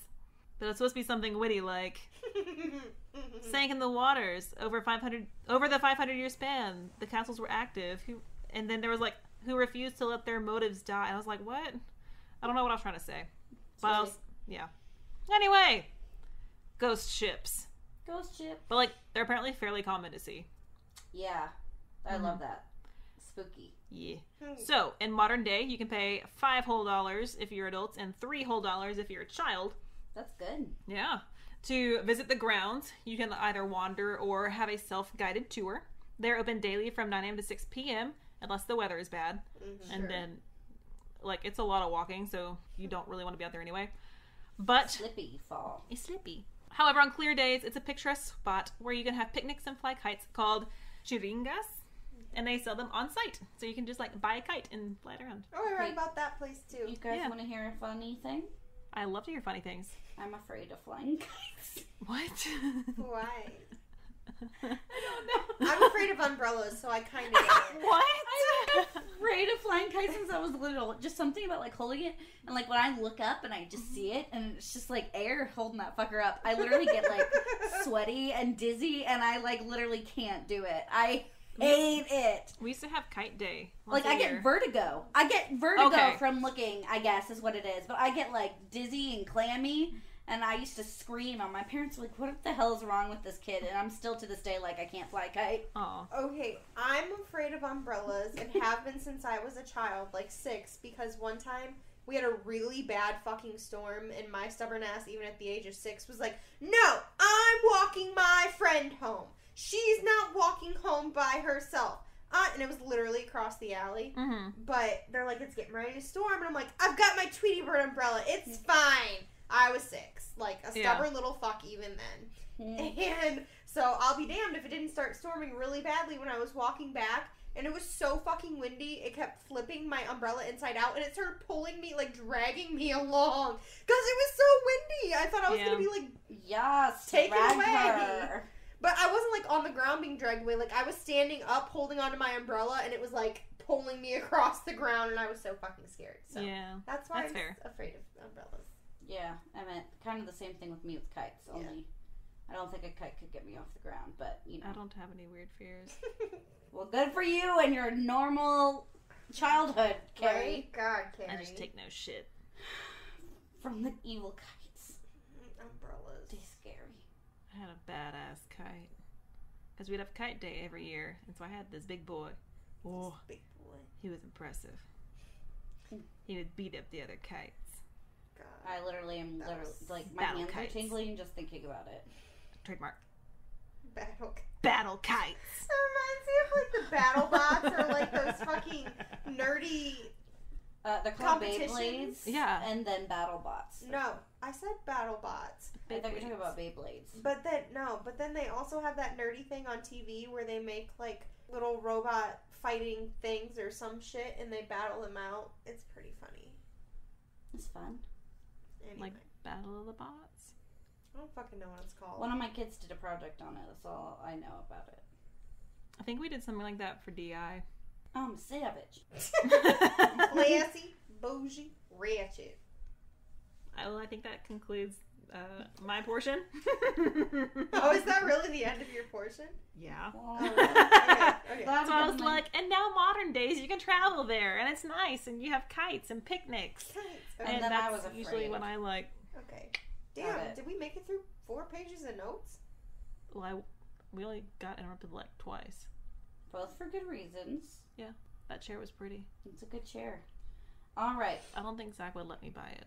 It doesn't match. It makes me wonder because it looks painted and I'm like, is Yeah. it like crusty painted like Kenyon's blue chair? If it's crusty painted, you don't want it. No. Yeah.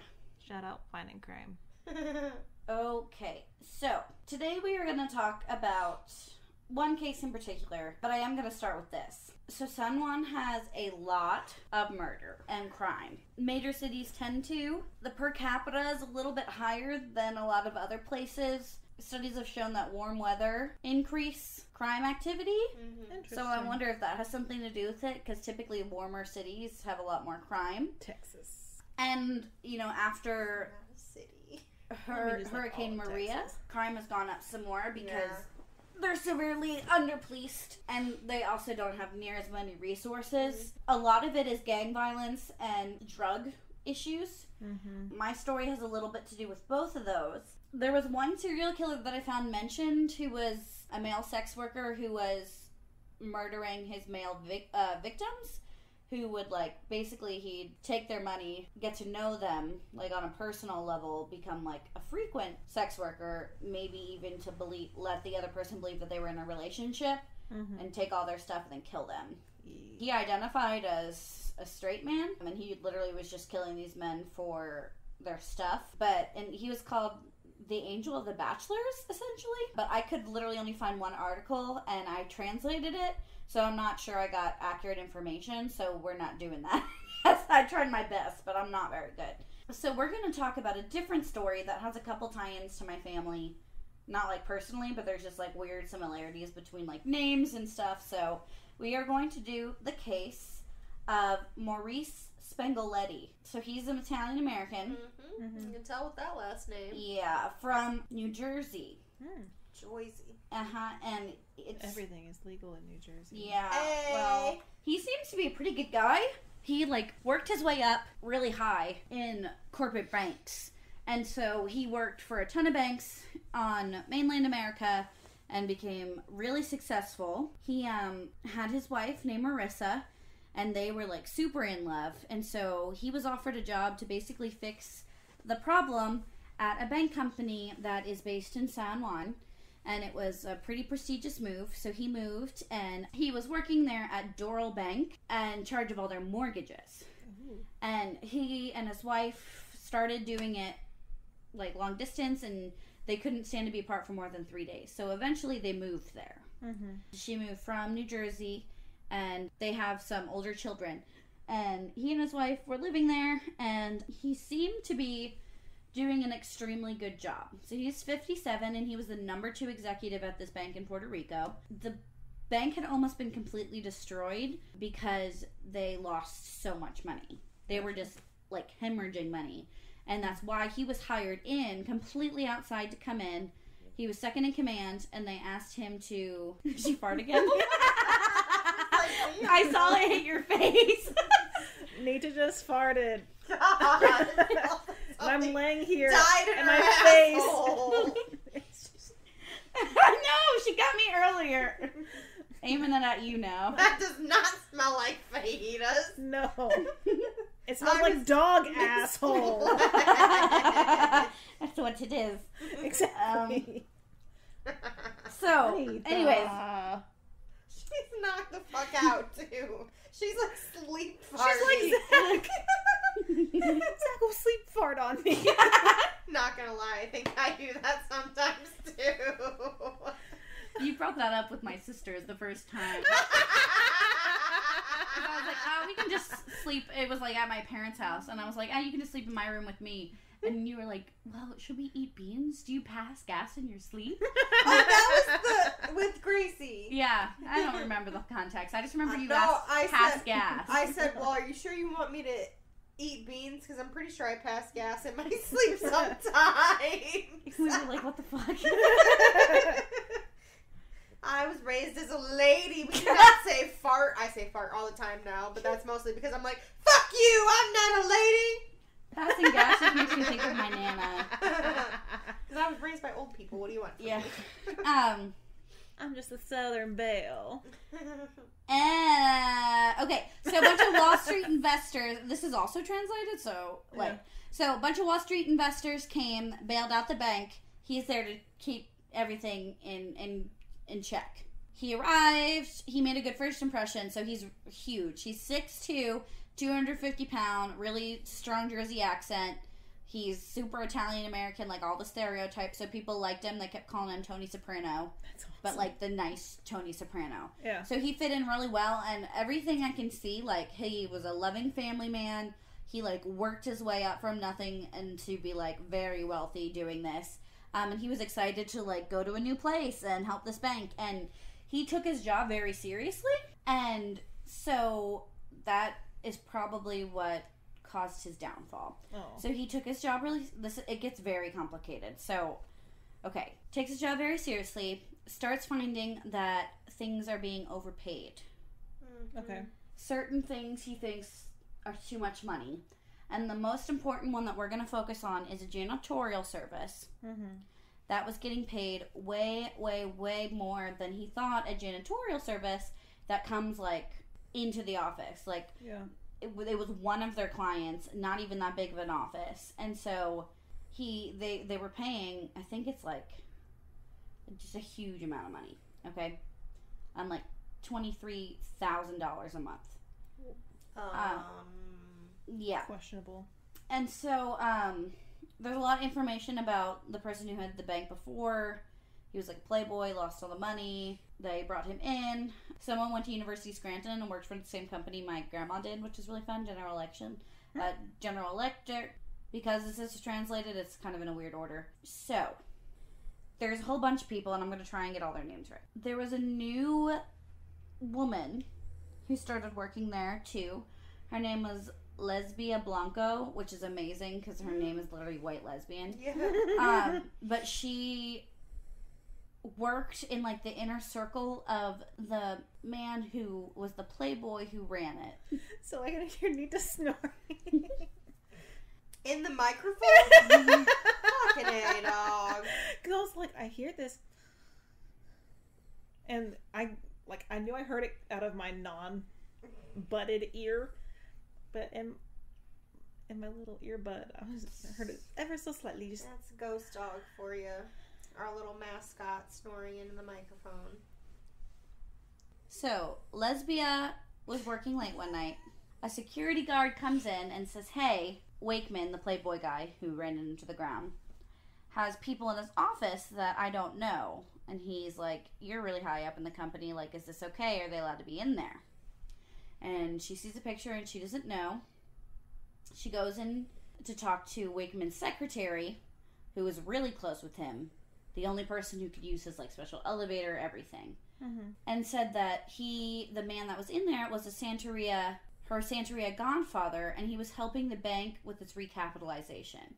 So she said this man, he's a Santeria priest, essentially, and he's here to help pray for the company for us to make back the money that we lost, which this was a time of change. That's why they hired our guy. That's why they brought in Maurice. So a little bit about Santeria. It is a religion that emerged in the 16th century.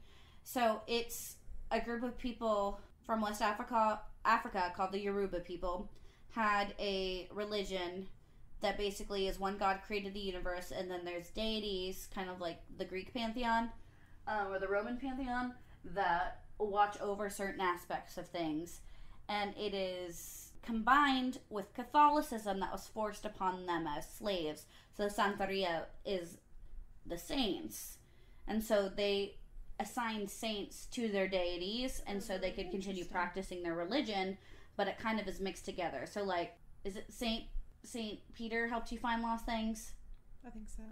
Yeah, sure. They're saints for everything, right? I should really know these. So, like, Saint Peter. You're the Catholic one, not us.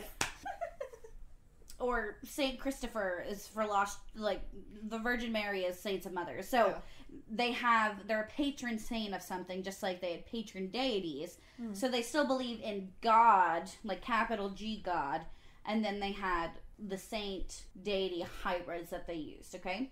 So it's a pretty large religion. It's mostly Afro-Caribbean, but it's on many different continents, including mainland USA. A lot of people think it's like basically witchcraft, but it's not. They rarely practice, but they do practice animal sacrifice, but it's done the same way that like halal and kosher meat is sacrificed, and it typically is eaten afterwards. So it's not like torturing the animal.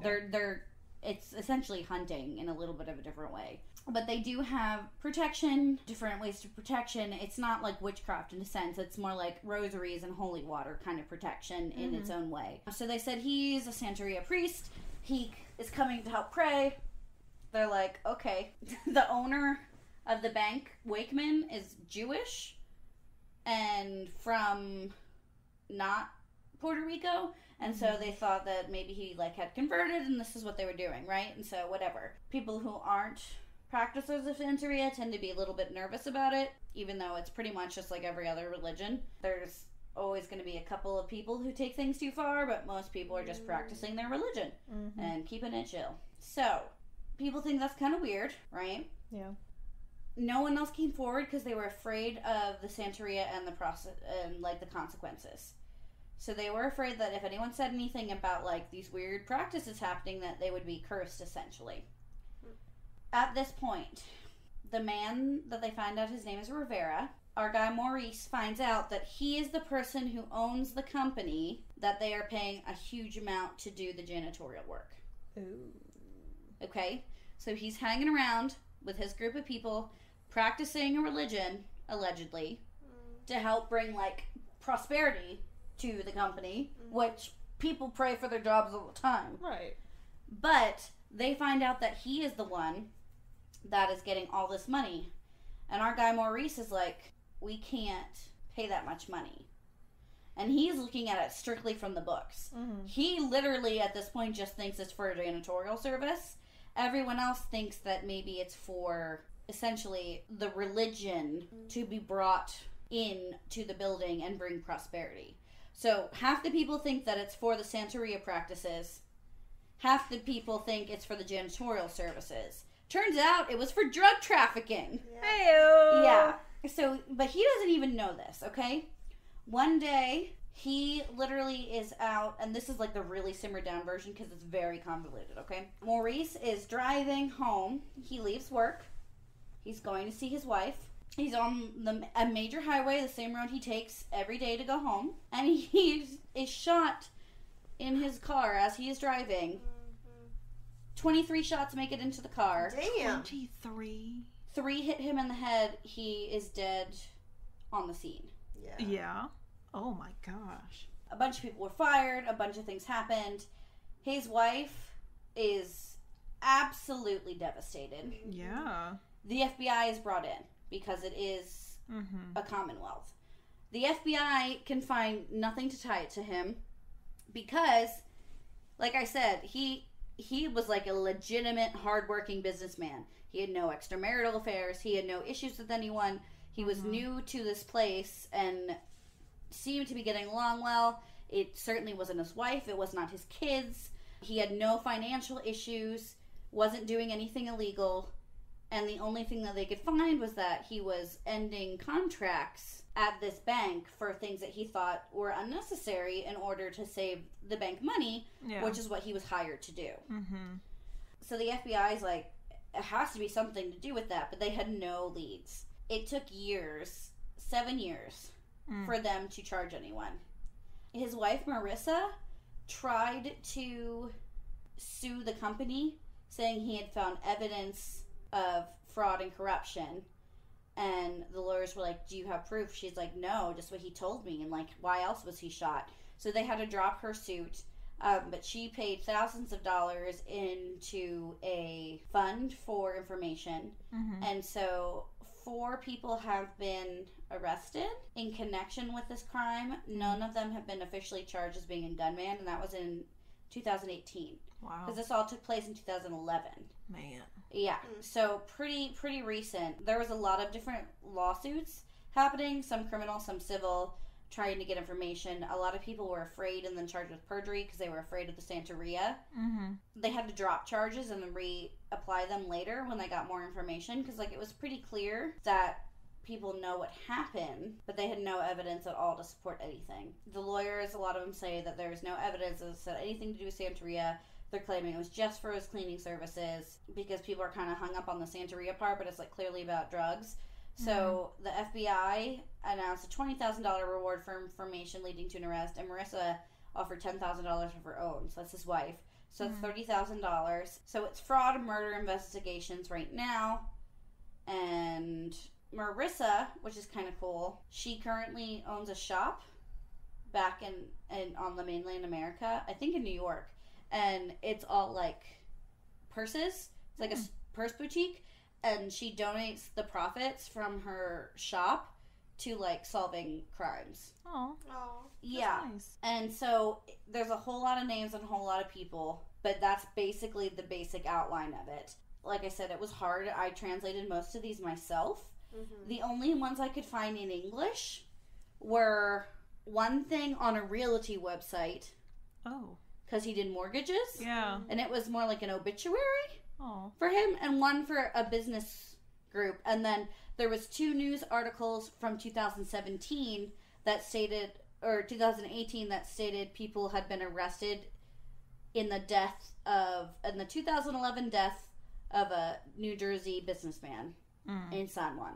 That's like what the title said, and basically they started talking about it in 2018, saying that they had arrested people, but everything I could find before that was all in Spanish. So I did my best, and if I fucked it up, lo siento. Because, like, I could Google translate some of it, but, like, it didn't translate all of it, because, like, formatting stuff, and so it was a whole thing. But I think I did okay. But there is a person named Annalise, which is my sister's name, and it's a pretty rare name, so I thought that was interesting. And it takes place, he's from New Jersey, and he's an Italian American. And so those are my connections for this story.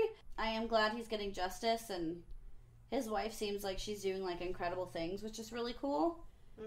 And it really sucks because he was trying to do the right thing, and he literally was doing the job he was hired to do.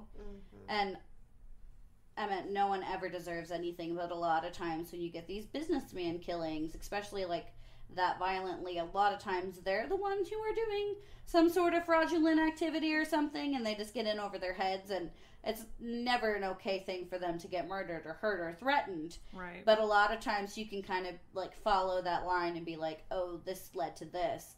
But this dude literally was just doing his best, and it has to do with narcotics and crack cocaine. So they hid it under a religion, and they hid the religion under janitorial service. And that's how they were able to get away with it for so long. But that's why the company was losing so much money, because they were running drugs. And people were pocketing money, because you obviously can't put your fucking drug profits back into your company. Right. And then he was trying to help out all their investors and, like, do a good job, because, like, they were paying him a lot. Like, he got, it was $400,000 a year salary. Damn. And he got a $300,000 signing bonus. Damn. So, like, he was taking his job seriously. You know what I mean? Yeah. And it seemed like he was genuinely trying, and everyone seemed to love him. Aww. And people were just afraid to talk. And it was mostly, there's a lot of women involved in this case, because a lot of them were, like, secretaries and things, and a lot of the lawyers were also women, but a lot of like the secretaries and things were the ones who eventually ended up finding the information, because they're the ones that people talk in front of because they think they're not listening. Mm-hmm. But it's like, I can speak to that. Yeah, if you treat someone like they're not in the room, you deserve for whatever you say to be used against you. I always use that to my advantage, not gonna lie. Mm-hmm. Yeah. I'm like, please do underestimate me. Yeah. And so some of the articles I read were written by Spanish speakers, some were written by English speakers.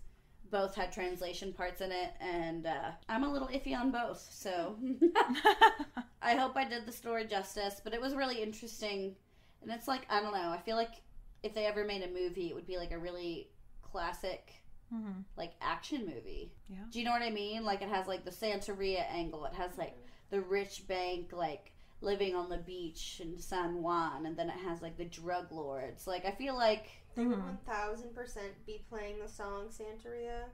Yeah. I don't know. I feel like it's very dramatic. But the FBI worked really hard on it, and there have been charges pressed 7 years later. Correct. Part of me is sad that it took what is now considered to be white man for the FBI to get that involved in a murder. But from what I can tell, I read a lot of like eyewitness accounts about the crime currently in San Juan, and it's a lot of people who are literally like working their jobs and someone will just get killed. Yeah. Like I read one from a lady who like runs a food like cart, and she was literally like cooking her food, and someone stabbed someone and left him there, and she just had this dead body to deal with, and she's like, and again, this is my translation, so she's like, it's so sad, like, this beautiful city, this is what's happening, and she's like, and most of us are literally just trying to do our jobs, and she goes, it used to happen at night, you couldn't go places at night, but now people are just doing it during the daytime. That's messed up. And it's like during the day, it's literally just people trying to live their lives. Like, go to school, go to work. That's like, I was just watching this video, and it was like, you always have to, like, keep your kids close and, like, hold on tight. There was this mom and her 2 kids, or maybe it was, like, a mom and, like, another adult and a child. I don't know. It was a child. And they're sitting there, and there's, like, a railing behind them separating them from, like, the rest of the public. But they're sitting there eating, minding their own business, and all of a sudden this dude jumps the fucking railing and tries to snatch the child in front of multiple adults. And, like, that mama was having none of that shit. She said, yeah, bitch! Started banging on his ass, like, beating the shit out of him. Some dude saw him come over the railing and, like, bolted over from another table and, like, put that bitch in a headlock, chokehold, had his ass on the ground, like, and then, so they got the kid out, right? And the mom comes back to grab her purse, and she's like, bah! And, like, fucking knocks his ass again, and then walks away. But yeah, it's fucking insane. People are so ballsy now. They just do this shit in broad daylight. Well, and apparently the hideous way that our country helped another part of our country after certain natural disasters, because it's been a couple, but Maria was really the worst one recently. I didn't cover that, but it was a lot in the research. Yeah, and like when that happens, people have to resort to criminal activity. People don't have jobs, people don't have water, they don't have food, they don't have anything, and so then gangs become the community that supports you, and that happens in any place where there are gangs 100% of the time. And so Puerto Rico is like other places in that way, but Puerto Rico is such a community-based, such a community-based culture that it's, like, really devastating socially for the people of Puerto Rico, from what I can tell, that these horrible things are happening in their city, a place that is extraordinarily diverse, and, like, that's Puerto Rican culture. Like, it's supposed to be all those things. Like, that is Puerto Rican. Yeah. And so, I don't know. It was sad because the crime rate is high. And a lot of that has to do because as I was doing my research, it was saying how, like, Puerto Rico is honestly, like, in severe debt, like $70 billion worth of debt at one point, and like they couldn't pay their debts anymore. So I don't know if the U.S. did something, but like it was like the helping version of a backhanded compliment. I can't think of what that terminology would be right now, but like it wasn't like, oh, we're helping you, but we're not. But anyway, so they ended up like filing some type of bankruptcy, but like, so yeah, the economy has definitely taken some severe hits, and when you see, you know, the economy like that, obviously the crime rate is going to increase significantly because you're in a less well-off area. Mm-hmm. So that came up a lot in the research too. Yeah, But well, it's still beautiful. Mm-hmm. and it is a thriving, unique culture, and it's something neat. I don't know. I think it's a neat part of America that people don't realize is a huge part of America. Oh, definitely. Like, People people just think of discount Alaska, people think of Hawaii, Yeah. but people don't think of, you know, the U.S. Virgin Islands and Puerto Rico, and it's a beautiful culture and one of the oldest in America that's still itself, you know? Yeah. And, like, we can go without a passport. Like, Yep. it is part of Yep. us, and we are part of them, and I hope that it gets back on the path to where it wants to be, because most people in that country want to get back to, you know, Normacy. yeah. And I mean, some places still don't have power. It's been like 5 years or something. Yeah. So Yeah. maybe don't defund national help and natural disaster relief, and maybe take care of our planet so we don't get as many hurricanes attacking us. Lots of thoughts there. Anyway, we hope you enjoyed your tour of San Juan. Adios. Adios. Follow us on Instagram at Darkside Tour Guides and on Twitter at Darkside Guides. Give us a like on Facebook at Darkside Tour Guides. Visit the blog at darksidetourguide.wordpress.com or email us at darksidetourguides@gmail.com.